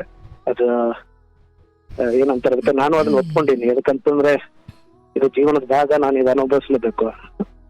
ಮತ್ತೆ ರಾಮ ಅನುಭವಿಸಿದ್ರು, ಹರಿಶ್ಚಂದ್ರ ಅನುಭವಿಸಿದ್ರು, ಅವ್ರವ್ರು ಬಂದಿರೋ ಅವ್ರ ಜೀವನದಲ್ಲಿ ಬಂದಿರೋ ಕರ್ಮಗಳನ್ನ. ಸೊ ನಾನು ಅದನ್ನ ಅನುಭವಿಸ್ಕೊಂಡು ಈಗ ನಂತರ ಈಗ ನಿಮ್ ಕಾರ್ಯಕ್ರಮಗಳು ಬಹಳ ಜನಕ್ಕೆ ಫಾರ್ವರ್ಡ್ ಮಾಡ್ತೀನಿ. ಯಾಕಂದ್ರೆ ಬಹಳ ಜನಕ್ಕೆ ಇದು ಫಸ್ಟ್ ಟೈಮ್ ಆಗಿರ್ತೈತೆ, ಅವ್ರಿಗೆ ಗೊತ್ತೇ ಆಗಲ್ಲ ಏನ್ ಮಾಡ್ಬೇಕು ಏನಿಲ್ಲ. ಒಬ್ಬರೇ ಇರ್ತಾರೆ. ಸತ್ಯ. ಈಗ ಹೆಣ್ಮಕ್ಳು ಏನ್ ಮಾಡ್ಬಿಡ್ತಾರೆ, ಅವ್ರ ಪೇರೆಂಟ್ಸ್ ಹೋಗಿ ಅವ್ರಿಗೆ ಸಪೋರ್ಟ್ ಇರ್ತದೆ, ಬಟ್ ಗಂಡ್ ಮಕ್ಳಿಗೆ ಯಾರಿಗಿರಲ್ಲ. ಹೌದು ಪಾಪ. ಇಲ್ಲಿ ನಿಮ್ಮ ಮಗನ ಕುರಿತು ನಾನು ಹೇಳೋದು, ಯಾರು ಏನೇ ಹೇಳಿಕೊಟ್ರೂ ಕೂಡ ಅಂತಿಮವಾಗಿ ಯಾರೊಂದಿಗೆ ಅವರು ತಮ್ಮ ಜೀವನದ ಬಹುತೇಕ ಭಾಗವನ್ನು ಕಳಿಬೇಕು ಅನ್ನೋದು ವಿಧಿಯ ಇಚ್ಛೆ ಆಗಿರುತ್ತೆ. ನೋಡಿ, ಪ್ರಹ್ಲಾದನಿಗೆ ಅವರ ತಂದೆ ಹಿರಣ್ಯಕಶಿಪು ಹರಿಯನ್ನು ದ್ವೇಷ ಮಾಡು ಅಂತ ಹೇಳಿಕೊಟ್ಟೆ ಹೋದ. ಆದರೆ ಪ್ರಹ್ಲಾದ ತನ್ನ ಆತ್ಮದ ಬುದ್ಧಿ ಏನಿತ್ತು ಅದು ಆನಂತರ ವ್ಯಕ್ತವಾಯಿತು. ಯಾರೋ ಹೇಳ್ಕೊಟ್ಟು ಮಾತ್ರಕ್ಕೆಲ್ಲ ಕೆಡುತ್ತೆ ಅಂತ ಏನಿಲ್ಲ. ಹಂಗೆ ಹೇಳ್ಕೊಟ್ಟು ಎಲ್ಲ ನಡೆಯೋಂಗಿದ್ದಿದ್ರೆ ಮೇಷ್ಟ್ರು ಒಳ್ಳೇದು ಹೇಳ್ಕೊಟ್ಟಿದ್ರೆ ಎಲ್ಲ ಉದ್ಧಾರಣೆ ಆಗಬೇಕಿತ್ತಲ್ಲ. ಒಂದು ಆತ್ಮದ ಗುಣ ಅಂತ ಇರುತ್ತೆ, ಸ್ವಭಾವ ಅಂತ ಇರುತ್ತೆ, ಅದು ಪೂರ್ವಜನ್ಮದಿಂದ ಸಂಸ್ಕಾರವಾಗಿ ಬಂದಿರುತ್ತೆ. ಸೊ ಮಕ್ಕಳಾಗಿರೋದ್ರಿಂದ ಒಂದು ಹಂತದವರೆಗೂ ಇವ್ರ ಮಾತು ನಡೀತಾವೆ ಅಂತ ಮೇಲ್ನೋಟಕ್ಕೆ ಅನಿಸಿದ್ರು, ಕಾಲಕ್ರಮೇಣ ಅವರವರ ಮಕ್ಕಳ ಮೂಲ ಸದ್ಗುಣವೋ ದುರ್ಗುಣವೋ ಅವು ಆನಂತರ ವ್ಯಕ್ತವಾಗುತ್ತವೆ. ಸೊ ಪ್ರಹ್ಲಾದನಿಗೆ ಹೇಗೆ ಹಿರಣ್ಯಕಶಿಪು ಹರಿಯನ್ನು ದ್ವೇಷ ಮಾಡು ಅಂತ ಎಷ್ಟು ಹೇಳಿಕೊಟ್ರು, ಈತ ಹರಿಯನ್ನು ಪೂಜಿಸ್ತಾ ಶ್ರೀಮನ್ನಾರಾಯಣನೇ ಸರ್ವಸ್ವ ಅಂದ್ಕೊಂಡು ಬಂದ. ಹಾಗಾಗಿ ಮಕ್ಕಳನ್ನು ಇವತ್ತಿಗೆ ದೂರ ಮಾಡಿಬಿಟ್ರು, ಬದಲಾಯಿಸ್ಬಿಟ್ರು. ಗೊತ್ತಿಲ್ಲ ನಾಳೆ ಅವುಗಳ ಒಳಗಡೆ ಏನೋ ಒಂದು ಶುದ್ಧ ಆತ್ಮ ಸದ್ಗುಣ ಇದ್ದು, ಅಯ್ಯೋ ನಮ್ಮ ಅಪ್ಪನ ಹಿಂಗೆಲ್ಲ ಸೇರಿ ಒಂಟಿ ಮಾಡೋದಿಲ್ಲ, ನನ್ನ ಅಪ್ಪನ ಬಳಿ ಹೋಗ್ಬೇಕು ಅಂದರೆ ಒಂದು ಕಾಲ ಬರುತ್ತೆ. ಅಲ್ಲಿವರೆಗೂ ನೀವು ಈಗಿರುವ ಸ್ಥಿತಿಯನ್ನೇ ಸತ್ಯ ಅಥವಾ ಇದೇ ಸ್ಥಿರ ಅಂತ ಅಂದ್ಕೊಳ್ಳಂಗಿಲ್ಲ. ಅವು ಬದಲಾಗ್ತವೆ. ಅವು ಭರವಸೆಯಲ್ಲಿ ಬದುಕಿ ಅಷ್ಟೇ. ಸೊ ಇವತ್ತಿನ ಮಕ್ಕಳು ಮಾತು ಕೇಳ್ತಿಲ್ಲ, ಬದಲಾಗ್ತಿಲ್ಲ, ಅಥವಾ ಅವ್ರು ಹೇಳ್ದಂಗೆ ಕೇಳ್ಬಿಟ್ಟು ಮಕ್ಕಳನ್ನು ದೂರ ಮಾಡಿಬಿಟ್ರು, ಹಂಗೆ ಮಾಡಿಬಿಟ್ರು, ಹಿಂಗೆ ಮಾಡಿಬಿಟ್ರು. ಹಂಗೆ ನೋಡಿದ್ರೆ ನನ್ನ ಜೀವನದ್ದೇ ಹೇಳೋದಾದರೆ, ನಾನು 7ನೇ ಕ್ಲಾಸ್ವರೆಗೂ ನಮ್ಮ ತಾಯಿಯನ್ನು ನಾನು ತಾಯಿಯಿಂದ ಗೊತ್ತೇ ಇರಲಿಲ್ಲ. ನಾನು ಅಜ್ಜಿ ತಾತನ್ನೇ ತಾಯಿ ಅಂದ್ಕೊಂಡಿದ್ದೆ. ನಮ್ಮ ಅಮ್ಮ ಬಂದರೆ ನನ್ನನ್ನು ನೋಡ್ಲಿಕ್ಕೆ ಊರಿಗೆ ಬಂದರೆ ನಮ್ಮ ಅಜ್ಜಿ ಹೋಗಿ ಹೊಲ್ತಾಯಿಂದ ಕರ್ಕೊಂಬರಿ, ನಾ ಬೆಂಗಳೂರವ್ರು ಬಂದವ್ರು ಬಾ ಅಂತ ನಮ್ಮವ್ವ. ಯಾಕೆಂದರೆ ಅವ್ರು ನಮ್ಮನ್ನು ಅಜ್ಜಿ ತಾತನ ಮನೇಲಿ ಬಿಟ್ಟಿದ್ದು, ಏನೋ ಮನೆ ಸಮಸ್ಯೆಗಳು. ಅವತ್ತು ನಮ್ಮವ್ವ ಅಂದ್ಕೊಳ್ಬೋದು, ಅಯ್ಯೋ ನನ್ನ ಮಗನ ಎಲ್ಲ ದೂರ ಮಾಡಿಬಿಟ್ರು, ನಮ್ಮ ಅಪ್ಪ ಮನೇಲಿ ಬಿಟ್ಟು ನಮ್ಮ ಮಗ ನನ್ನನ್ನೇ ಕಂಡುಹಿಡಿತಿಲ್ವಲ್ಲಪ್ಪ ಅಂತ ದುಃಖಪಟ್ರೆ. ಇಲ್ಲ, ಇವತ್ತಿಗೆ ನನ್ನ ತಾಯಿಯೊಂದಿಗೆ ನಾನು ಇರೋದೇ ಬೇರೆ. ಆವತ್ತಿಗೆ ನನ್ನ ತಾಯಿಯನ್ನು ನಾನು ತಾಯಿಯಿಂದಲೂ ಕರಿತಿರಲಿಲ್ಲ, ಯಾರೋ ಬೆಂಗಳೂರವ್ರು ಬಂದರು ಕಣವ ಅಂತ ನಮ್ಮ ಅಜ್ಜಿನ ಹೋಗಿ ಹೊಲ್ತೆಯಿಂದ ಕರ್ಕೊಂಬರೀನಿ ಅಂದರೆ ಅವತ್ತು ನನ್ನ ತಾಯಿ ಭರವಸೆ ಇಟ್ಕೊಂಡಿದ್ರು, ಓಕೆ ನಾಳೆ ಏನೋ ಕರೀತಾನೆ ಒಳ್ಳೇದಾಗುತ್ತೆ ಅಂತ. ಸೊ ಹಂಗೆ ನಾನು ಹೇಳೋದು, ಕಾಲಕ್ರಮೇಣ ಅವರ ಮಕ್ಕಳಲ್ಲಿರುವ ನಿಜವಾದ ಅವರ ಗುಣಗಳು ಹೊರಗಡೆ ಬರೋವರೆಗೂ ಇವ್ರು ಹೇಳ್ಕೊಟ್ಟಂಗೆ ಕೇಳಬೇಕಾದದ್ದು ಅನಿವಾರ್ಯ. ಈಗ ಪಂಜರದೊಳಗಡೆ ಗಿಳಿಗೆ ಏನು ಹೇಳ್ಕೊಡ ಅದು ಕೇಳ ಅನಿವಾರ್ಯ, ಇನ್ನೇನು ಮಾಡ್ತೀರಾ ಅದಕ್ಕೆ? ಅದು ಬಿಟ್ಟಾದ್ಮೇಲೆ ಅದ್ರ ಗುಣ ವ್ಯಕ್ತವಾಗುತ್ತೆ. ಸ್ವಲ್ಪ ಕಾಯ್ಬೇಕು ಅಷ್ಟೆ. ಇರಲಿ, ನೀವು ಈ ಕಥೆಯನ್ನು ಹೇಳ್ಕೊಳ್ಳೋ ಮೂಲಕ ಎಷ್ಟೋ ಜನ ಇದೇ ಸಮಸ್ಯೆಯಲ್ಲಿ ನರಳ್ತಾ ಇರೋ ಎಷ್ಟೋ ಪುರುಷರಿಗೆ ನೀವೊಂದು ಧೈರ್ಯ ತುಂಬಿದ್ದೀರಿ, ಅಥವಾ ನಿಮ್ಮ ಕಥೆಯನ್ನು ಹೇಳ್ಕೊಳ್ಳೋ ಮೂಲಕ ಈ ಬದುಕಿಗೆ ಎಷ್ಟೆಲ್ಲ ತಿರುವುಗಳಿದ್ದಾವೆ, ಸಹನೆ ಮಾಡಬೇಕು ಅನ್ನೋದನ್ನು ಹೇಳಿದ್ದೀರಿ. ದೇವರು ಗುರುಗಳೇ, ಸ್ವಲ್ಪ ಇಂಟರ್ಪ್ಟ್ ಮಾಡ್ತೇನೆ ನಿಮ್ಗೆ. ನಿಮ್ ವಿಡಿಯೋಗಳು ಕಳಿಸಿದ್ದೆ ಆಕೆಗೆ ನೋಡ್ಕೊಳಮ್ಮ ಅಂತ ನಮಗೆ ಸಿಕ್ಕಾಗ.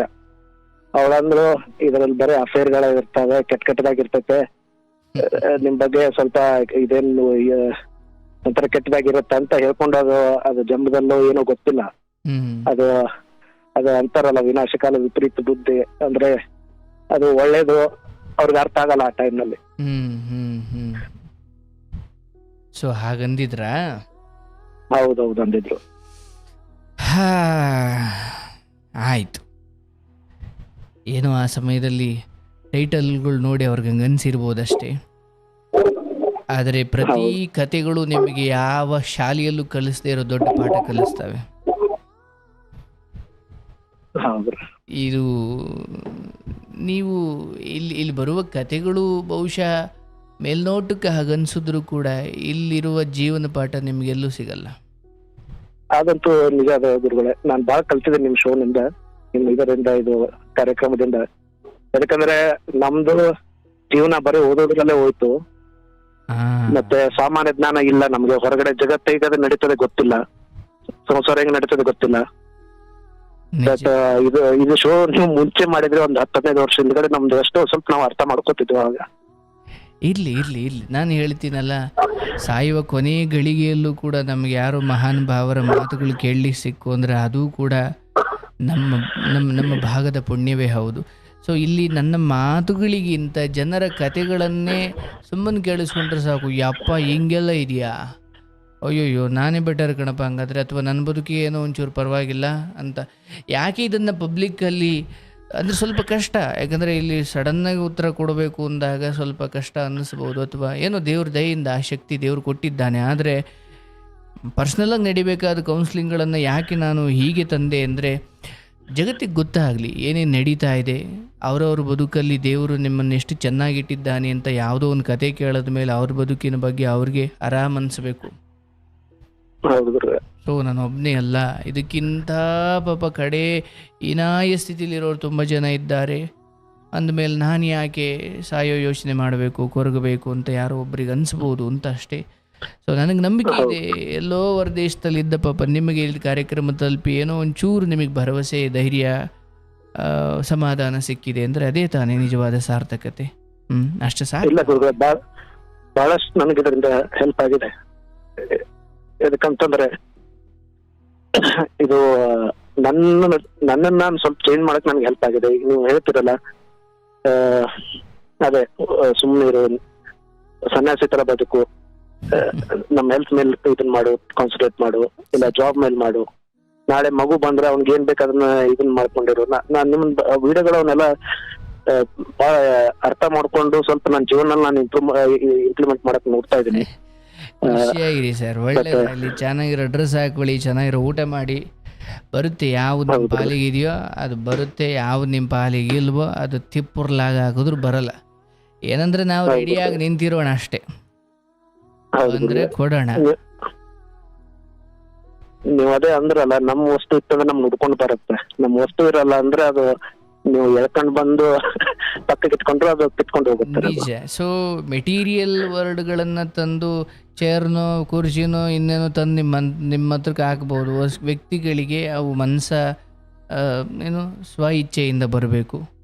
ಅದನ್ನು ಬಿಟ್ಟು ನಾವು ತಂದು ಹಾಕ್ಲಿಕ್ಕಾಗಲ್ಲ. ಎನಿವೇ, ಈ ಕಾರ್ಯಕ್ರಮ ದೂರದಲ್ಲಿರೋ ನಿಮಗೆ ತಲುಪಿರೋದು, ನೀವು ಬಂದು ಮಾತಾಡೋದು ಎಲ್ಲವೂ ವಿಧಿಯ ನಿಯಮವೇ ಆಗಿರುತ್ತೆ. ಸೊ ಒಂದಕ್ಕೊಂದು ಸಂಬಂಧ ಇರುತ್ತೆ. ನಾವೆಲ್ಲ ಇದ್ದೀವಿ ಸರ್, ಇಲ್ಲಿ ಎಷ್ಟೊಂದು ಜನ ಇದ್ದಾರೆ, ನಿಮ್ಮ ಕತೆ ಕೇಳಿ ಆಶೀರ್ವಾದ ಮಾಡೋರಿದ್ದಾರೆ. ಅಲ್ಟಿಮೇಟ್ಲಿ ನೀವು ನೆಮ್ಮದಿಯಾಗಿರ್ಬೇಕಷ್ಟೆ. ನಾನು ಅದೇ ಹುಡುಗರಿಗೆ ನನ್ನ ಅನುಭವ ಹೇಳ್ತೀನಿ.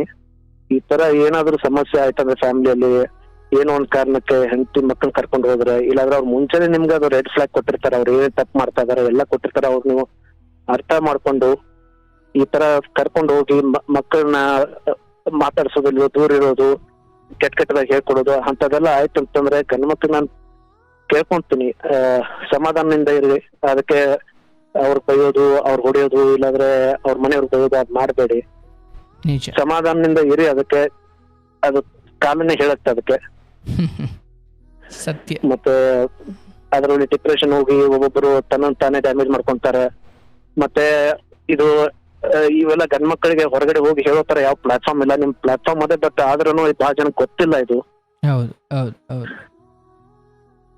ನಾನು ಎಷ್ಟೋ ಜನ ಇಲ್ಲಿ ಈ ಕಡೆ ಇದ್ದವ್ರು ಹುಡುಗರು ನಾನೇ ಹುರಿದುಂಬಿಸ್ತೀನಿ, ನೋಡಯ್ಯ ನಾನೇ ನನ್ನ ಹೆಂಡತಿಗೆ ಹೋಗಿ 3.5 ವರ್ಷ ಆಯ್ತು, ನೀನ್ ಒಬ್ಬನೇ ಅಲ್ಲ ನಾವು ಅದೇ ಅಂತ ಹೇಳ್ತಿರ್ತೀನಿ ನಾನು ಅವ್ರಿಗೆ. ಮೊನ್ನೆ ಒಬ್ಬನ ಹುಡುಗನ ಜೊತೆ ಸೇಮ್ ಇದೇ ತರ, ಆಕೆ ಅವ್ನ ಹೆಂಡತಿ ಇಲ್ಲೆಲ್ಲ ಕೈ ಕಟ್ ಮಾಡ್ಕೊಂಡು ಇವ್ರ ಮೇಲೆ ಕೇಸ್ ಹಾಕೊಂಡು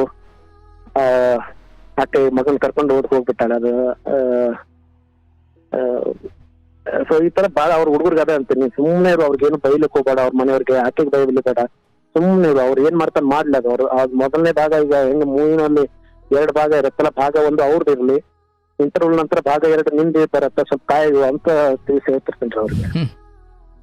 ನೈಸ್ ನೈಸ್, ಎಂತ ಜೀವನ ಅನುಭವ ಆಗ್ಲಿ ಎಲ್ಲಾರ್ಗು ಪಾಪ. ಯಾಕಂದ್ರೆ ನಾನಂತೂ ಅದೇ ಹೇಳ್ತದೇನಲ್ಲ, ಈಗ ಅವ್ರವ್ರ ಕರ್ಮ ಅವ್ರದವ್ರದ್ದು ಇದು ಮಾಡಿಸ್ತಾ ಇರ್ತಾರ, ನಾನು ಅವ್ರ ಕರ್ಮದ ಎದುರುಗಡೆ ನಾನು ಅವ್ರಿಗೆ ಬೈದು ನನ್ಗದು ಅದರಿಂದ ಪ್ರಾಬ್ಲಮ್ ಆಗುತ್ತೆ. ಸತ್ಯ. ನಾನು ಆತರ ಈ ಕೊರೋನಾ ಫಸ್ಟ್ ಸೆಕೆಂಡ್ ವೇವ್ ನಲ್ಲಿ ಯಾವ ತರ ಕೂಡ ಈ ತರ ಕೇಸ್ ನೋಡ್ಕೊಂಡು ಹುಡುಗರು ತನ್ನಂತಾನು ಏನಂತಾರ ಅದಕ್ಕೆ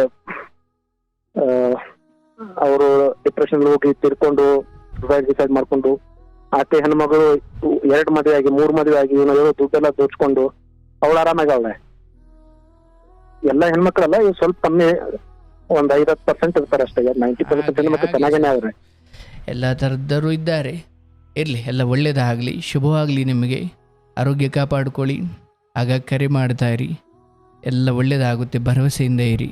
ಆರೋಗ್ಯ ಚೆನ್ನಾಗಿ ನೋಡಿಕೊಂಡು, ಚೆನ್ನಾಗಿ ಕೆಲಸ ಮಾಡಿಕೊಂಡು, ಸೇವಿಂಗ್ಸ್ ಮಾಡಿಕೊಂಡು ಜೀವನವನ್ನು ಖುಷಿಯಿಂದ ಕಳೀರಿ. ಹೆಂಡತಿ ಇದ್ದವರು ಸಾಯ್ತಾರೆ, ಹೆಂಡತಿ ಇಲ್ದವರು ಸಾಯ್ತಾರೆ, ಎಲ್ಲರೂ ಸಾಯ್ತಾರೆ. ಹಾಗೆ ಸಾಯುವ ಮುನ್ನ ಯಾರು ನಮಗೋಸ್ಕರ ಅಳ್ತಾರೆ ಅವರನ್ನು ನಗಿಸಬೇಕು. ಯಾರು ನಮ್ಮನ್ನು ನೋಡಿ ನಗುತ್ತಾರೆ ಅವ್ರ ಮುಂದೆ ತಲೆ ಎತ್ತಿ ಬದುಕಬೇಕು. ಆ ಬದುಕನ್ನು ಬದುಕಿ ನಿಮಗೆ ನಾನು ತುಂಬ ಮನಸ್ಸಿನಿಂದ ಹಾರೈಸ್ತೀನಿ. ಬದುಕು ಬರುವಂಥ ದಿನಗಳಲ್ಲಿ ಎಲ್ಲ ಒಳ್ಳೆಯದಾಗುತ್ತೆ. ಈಗಲೂ ಒಳ್ಳೆಯದೇ ಇದೆ, ಅದನ್ನು ನೋಡೋ ದೃಷ್ಟಿಕೋನ ಬದಲಾಯಿಸ್ಕೊಳ್ಳಿ. ಶುಭವಾಗಲಿ. ಗುರುಗಳ ನಮ್ಗೆ ಕೊನೆಗಾಗಿ ನಮಸ್ಕಾರ. ನಿಮ್ದು ಪ್ರೋಗ್ರಾಮ್ ಇನ್ನೂ ಒಳ್ಳೇದಾಗ್ತದೆ, ಬಹಳ ಜನಕ್ಕೆ ರೀಚ್ ಆಗ್ಲಿ, ಈಗಿನ ಯಂಗ್ ಜನರೇಷನ್ಗೆ ರೀಚ್ ಆಗ್ಲಿ, ಅವರು ತಮ್ಮ ಜೀವನ ಇದರಿಂದ ಒಳ್ಳೆ ಯಾರ ಕಡೆ ಕರ್ಕೊಂಡು ಹೋಗೋಕೆ ಹೆಲ್ಪ್ ಮಾಡ್ಲಿ, ಎಲ್ಲರಿಗೂ ಒಳ್ಳೆ ಆಗಲಿ, ಗಂಡ್ ಮಕ್ಕಳಾಗ್ಲಿ ಹೆಣ್ಮಕ್ಳಾಗ್ಲಿ. ಸತ್ಯ. Thank you. ಇನ್ನೂ 100 ವರ್ಷ ಬದುಕಿ ಈ ಪ್ರೋಗ್ರಾಮ್ ಇನ್ನೂ ನಡೆಸಿ. 100 ವರ್ಷ ಆಗುತ್ತೆ, 1000 ವರ್ಷ ಎಷ್ಟಾಗುತ್ತೆ ಅಷ್ಟು. ನನಗಾಲಿ 28 ವರ್ಷ ಸರ್, 128 ಆಗ್ಬಿಡುತ್ತೆ. ಗೊತ್ತು ಗುರುಗಳ, ನೀವು ಅದೇ ಈಗ 27 ಏಜ್ನಿಂದ ಹೇಳ್ತಾ ಇರ್ತೀರಾ ನೋಡಿ, ಕಳಿಸ್ಬಿಟ್ಟಿರ್ತೀವಿ. ಅಲ್ಲ ಗುರುಗಳೇ, ನಾನು 33 ಏಜಿಗೆ ಮದುವೆ ಆಗಿದ್ದೆ. ನಾನು ಆ ಟೈಮ್ ನಲ್ಲಿ ವಿಚಾರ ಮಾಡ್ತಾ ಇರಲಿಲ್ಲ, ಬಟ್ ಅದೇ ಅದು ಇರುತ್ತೆ ಎಲ್ಲೋ ಒಂದ್ ಕಡೆ, ಅದು ಎಲ್ಲಾರ್ದು ಆಗಿದ್ದ. ಹೌದು ಬಿಡಿ ನನಗೀಗ ಮೋಟಿವೇಶನ್ ಸಿಕ್ತಂಗಾರೆ. ಇಲ್ಲ, ಅದು ಏನಾಗುತ್ತೆ ಗೊತ್ತೇ ಗುರುಗಳೇ, ಈಗ ನಮ್ ಫ್ರೆಂಡ್ಸ್ ಗಳದೆಲ್ಲ ಮದುವೆ ಆಗ್ತಿರ್ತದೆ, ನಾವು ಅವ್ರು ನೋಡ್ಕೊಂಡ್ ಕೊಡ್ತೀವಿ, ಅವ್ರ ಮದುವೆಗೆಲ್ಲ ಹೋಗ್ತೀವಿ. ಒಂದ್ ಪರಿಸ್ಥಿತಿ ಹೆಂಗ್ ಬರ್ತೈತೆ ಅಂತಂದ್ರೆ ನಮ್ ಮನೆಗೆ ಯಾರು ಬರಲ್ಲ. ಯಾಕಂದ್ರೆ ಅವ್ರ ಸಂಸಾರದ ಇದರಲ್ಲಿ ಧೋನಿಯಲ್ಲಿ ಅವ್ರು ತೇಲಾಡ್ತಿರ್ತಾರೆ. ಆದ್ರೆ ಇರ್ತಾರೆ, ಸ್ವಲ್ಪ ಗೆಳೆಯರು ಬರ್ತಾರೆ. ಆಗುತ್ತೆ, ನಿಮ್ದು ಮದುವೆ ಆಗತ್ತೆ, ಬಟ್ ಈಗ ನಿಮ್ದು ಅದೇ ಈಗ ಇಷ್ಟೆಲ್ಲ ಗಂಡ ಹೆಂಡತಿ ಪ್ರಾಬ್ಲಮ್ ಕೇಳ್ಕೊಂಡು ನೀವು ಅದನ್ನ ಹೆಂಗ್ ಇದನ್ನ ಮಾಡ್ಕೊಂತೀರೋ, ಅದು ಪ್ರೊಸೆಸ್ ಮಾಡ್ಕೊಂತೀರೋ, ಸ್ವಲ್ಪ ಅದ ನಿಮ್ಗೆ ಪ್ರಾಬ್ಲಮ್ ಅದೇ. ನಮ್ಮಂತಾರ ತೊಳ್ಕೊಳ್ಳಿ, ಆಲ್ ದ ಬೆಸ್ಟ್ ಅಂತ ಹೇಳಿ ತಬ್ಕೊಳ್ಳಿ ಅಂತ. ಇಲ್ಲ, ನಮ್ಮಂತವ್ರೆಲ್ಲ ಪ್ರಾಬ್ಲಮ್ ಹೇಳ್ಕೊಂಡು ನಿಮ್ದು ತಲೆಯಲ್ಲಿ ಒಂಥರ ಹುಳ ಬಿಟ್ಟು ಅದು ಇಲ್ಲ ಸರ್, ಬೆಳಿಗ್ಗೆ ಎದ್ರೆ ನಮ್ಗೆ ಅದಕ್ಕೆ ಅಂತ ದಾರಿಗಳವಿಲ್ಲ ಅಂದ್ರೆ ಹುಚ್ಚರಾಗ್ಬಿಡ್ತೀವಿ ನಾವು. ಸ್ಪಿರಿಚುವಲ್ ರಿಚುವಲ್ಸ್ ಇಲ್ಲದೆ ಹೋದ್ರೆ ಅವೆಲ್ಲ ಕರ್ಮ ಟ್ರಾನ್ಸ್ಫರ್ವಲ್ಲ. ನೀವು ಹೀಲಿಂಗ್ ಮಾಡ್ಲಿಕ್ಕೆ ನಿಮಗೇನು ಒಂದು ತಪಶಕ್ತಿ ಇಲ್ಲ ಅಂದ್ರೆ ಇದು ಮುಗಿ ಆಗದ ಕತೆ. ಇದು ಸುಮ್ಮನೆ ಒಂದು 3 ಕತೆ ಕೇಳಿ ಹುಚ್ಚಿಡ್ದಂಗೆ ಆಗ್ಬಿಡುತ್ತೆ ನಿಮಗೆ. ನಾನಿಲ್ಲಿ ಬರೋಬ್ಬರಿ 4,500 ಕತೆ ಕೇಳಿದ್ದೀನಿ, ಕೌನ್ಸ್ಲಿಂಗು ಕಾರ್ಯಕ್ರಮ ಎಲ್ಲ ಸೇರಿ. ಅದು ಯಾವುದಾದ್ರೂ ಅಷ್ಟೇ, ನಿಮಗೆ ಯಾವುದನ್ನು ಸುಟ್ಟಾಕೋ ಶಕ್ತಿ ಇರುತ್ತೋ ಅದಕ್ಕೆ ನೀವು ಕೈ ಇಡಬಹುದು. ಈಗ ನೋಡಿ, ದೃಷ್ಟಿ ತೆಗಿಬೇಕಾದ್ರೆ ಅಜ್ಜಿದಿರು ಸೆರ್ಗಲ್ ತೆಗೆದುಬಿಟ್ಟು ನೆಲಕ್ಕೆ ಬಡಿತಾರೆ. ಯಾಕಂದರೆ ಒಂದು ಭೂಮಿ ತಾಯಿಗೆ ಹಾಕಬೇಕು, ಇಲ್ಲ ಬೆಂಕಿಲಿ ಸುಟ್ಟು ಹಾಕಬೇಕು. ಈ ಹಂಚಿಕಡ್ಡಿಲಿ ದೃಷ್ಟಿ ತೆಗೆದ್ಬಿಟ್ಟು ಹಂಚಿಕಡ್ಡಿ ಸುಟ್ಟು ಹಾಕ್ತಾರೆ ನೋಡಿ. ಸೊ ಅಗ್ನಿ ಮತ್ತು ಭೂಮಿ ತಾಯಿಗೆ ಅದನ್ನು ಹಾಕೋದು ರೂಢಿ.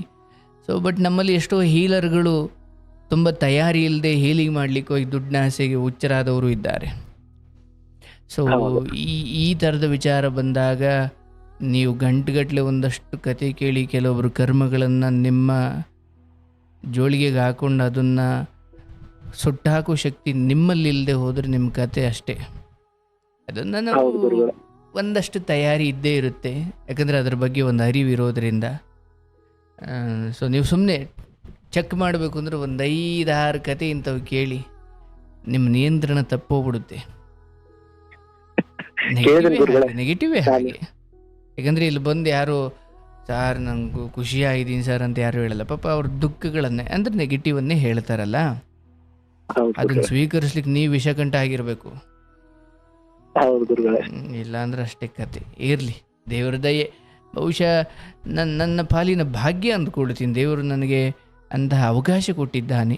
ನಿಮ್ಮಂಥವರೆಲ್ಲರ ಪ್ರೀತಿ ನಂಬಿಕೆಗಳಿಂದ ಕತೆ ಹಂಚಿಕೊಳ್ತೀರಿ. I am so happy. And ಅದಕ್ಕೋಸ್ಕರ ನಾನು ಅದೇನು ತ್ಯಾಗ ಮಾಡಬೇಕಾದ್ರೂ ನಾನು ರೆಡಿ ಇದ್ದೀನಿ. ಎಷ್ಟು ಜನ ಖುಷಿಯಿಂದ ನೆಮ್ಮದಿಯಿಂದ ಮೆಸೇಜ್ ಹಾಕ್ತಾರಲ್ಲ ಅಥವಾ ಕಾರ್ಯಕ್ರಮದಲ್ಲಿ ಹೇಳ್ತಾರಲ್ಲ, ನೆಮ್ಮದಿ ನಿದ್ದೆ ಮಾಡ್ತೀನಿ.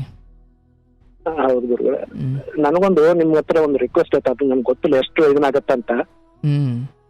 ನಿಮ್ ಕಡೆಯಿಂದ ಆಗತ್ತೋ ಬೇರೆಯವ್ರ ಕಡೆಯಿಂದ ಆಗತ್ತೋ, ಈ ಒಂಥರ ಹೆಣ್ಮಕ್ಳಿಗೆ ಒಂಥರ ಏನಂತಾರೆ, ತಿಂಗಳಿಗೆ 15 ದಿನಕ್ಕೆ ಒಂದ್ಸಲ ಸೆಷನ್ಗಳು, ಅಂದ್ರೆ ಹೆಂಗೆ ಸಂಸಾರ ಮಾಡ್ಬೇಕು, ಯಾರು ಕೇಳ್ಬೇಕು, ಯಾರು ಇಲ್ಲ, ಅದನ್ನ ಯಾರು ಹೆಂಗೆ ಗಂಡನ ಜೊತೆ ಇರ್ಬೇಕು, ಇವನ್ ಗಂಡ ಮಕ್ಕಳಿಗನ ಆತರ ಒಂದ್ ಯಾವ್ದೋ ಸೆಷನ್.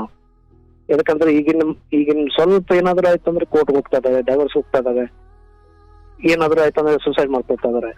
ಇದು ಯಾರು ಇಲ್ಲಿ ಮುಂಚೆ ಗುರುಗಳಂತ ಇರ್ತಿದ್ರು, ಅವಾಗ ಪ್ರವಚನ ಹೇಳ್ಕೊಂಡು ಆ ಕಥೆಗಳು ಹೇಳ್ಕೊಂಡು ಅವಾಗ ಹೆಂಡತಿ ಗಂಡ ಅಂತ ದೇವ್ರ ಪೂಜೆ ಮಾಡ್ತಿರು, ಗಂಡ ಆಯ್ತಾನು ಹೆಂಡತಿನ ಒಳ್ಳೆ ತರ. ಈಗ ಅವು ಏನೂ ಇಲ್ಲ. ಈಗ ಯಾರಿಗೇನ್ ಬರುತ್ತೋ ಅದನ್ನ ಮಾಡ್ತಾ ಇದಾರೆ. ಚಿಕ್ಕ ವಿಷಯಕ್ಕೆ ಕೋರ್ಟ್ಗೆ ಹೋಗೋದಿಲ್ಲ, ಸೂಸೈಡ್ ಮಾಡ್ಕೊಳ್ಳೋದು, ಈ ತರ ಯಾರಾದ್ರೂ ನನಗೆ ಗೊತ್ತಿಲ್ಲ ಇದು ಯಾರ ಕಡೆಯಿಂದ ಆಗತ್ತಂತ. ನೀವು ಸ್ವಲ್ಪ ಇದರಲ್ಲಿ ಜ್ಞಾನಿಗಳಂತ ಹೇಳ್ತಾ ಇದ್ದೀನಿ ನಾನು. ಆಗ್ಲಿ ಕಾರ್ಯಕ್ರಮ ಅದನ್ನ ಆಲ್ರೆಡಿ ಮಾಡ್ತಾ ಇದೆ. ಬಟ್ ನೀವು ಅದನ್ನ ಪ್ರತ್ಯೇಕವಾಗಿ ಬಹಳ ಅದನ್ನ ಪ್ರತ್ಯೇಕವಾಗಿ ಮಾಡಿ ಅಂತ ಹೇಳ್ತಿದ್ದೀರ ಅಷ್ಟೇ. ಬಟ್ ಕಾರ್ಯಕ್ರಮದ ಉದ್ದೇಶವೇ ಹೆಣ್ಮಕ್ಳಾದ್ರೆ ಹೆಣ್ಮಕ್ಳಿಗೆ ಸಪ್ರೇಟ್, ಗಂಡ್ಮಕ್ಳಾದ್ರೆ ಗಂಡ್ಮಕ್ಳು ಇದೆ. ಅಂದ್ರೆ ಈಗ ನೀವ್ ಹೆಂಗೆ ಇದನ್ನ ಹೇಳ್ತಿರಲ್ಲ ಸತ್ಸಂಗ, ಅದೇ ತರ ಹೆಣ್ಮಕ್ಳಿಗೆ ಯಾವ ತರ ಬಾಳ್ಬೇಕು, ಯಾವ ತರ ಇದನ್ನ ಮಾಡ್ಬೇಕು, ಗಂಡ್ಮಕ್ಳಿಗೆ ತನ್ನ ಹೆಂಡತಿನ ಯಾವ ತರ ನೋಡ್ಬೇಕು, ಬರುವಂತ ದಿನಗಳಲ್ಲಿ ಮಾಡುವ. ಒಳ್ಳೇದಾಗಲಿ, ಶುಭವಾಗಲಿ. ಥ್ಯಾಂಕ್ ಯು ಸೋ ಮಚ್ ಕರೆ ಮಾಡಿದ್ದಕ್ಕೆ. ನೆಮ್ಮದಿಯಾಗಿರಿ, ಒಳ್ಳೇದಾಗುತ್ತೆ. ನಿಮ್ಗೂ ಶುಭವಾಗಲಿ. Krishna, thank you. ನೋಡಿ ಪಾಪ, ಈಗ ಅವರಿರುವ ಸ್ಥಿತಿ ಸ್ವಲ್ಪ ದುಃಖಮಯವಾದರೂ ಕೂಡ ಈಗ ಅವರು ಅದನ್ನು ಹೇಗೆ ನೋಡಬೇಕು ಅನ್ನೋ ಜ್ಞಾನ ದೃಷ್ಟಿಗೆ ಬಂದು ತಲುಪಿದ್ದಾರೆ. ಒಳ್ಳೆಯದಾಗಲಿ, ನಿಮ್ಮ ಸಂಸಾರಕ್ಕೆ ಶುಭವಾಗಲಿ.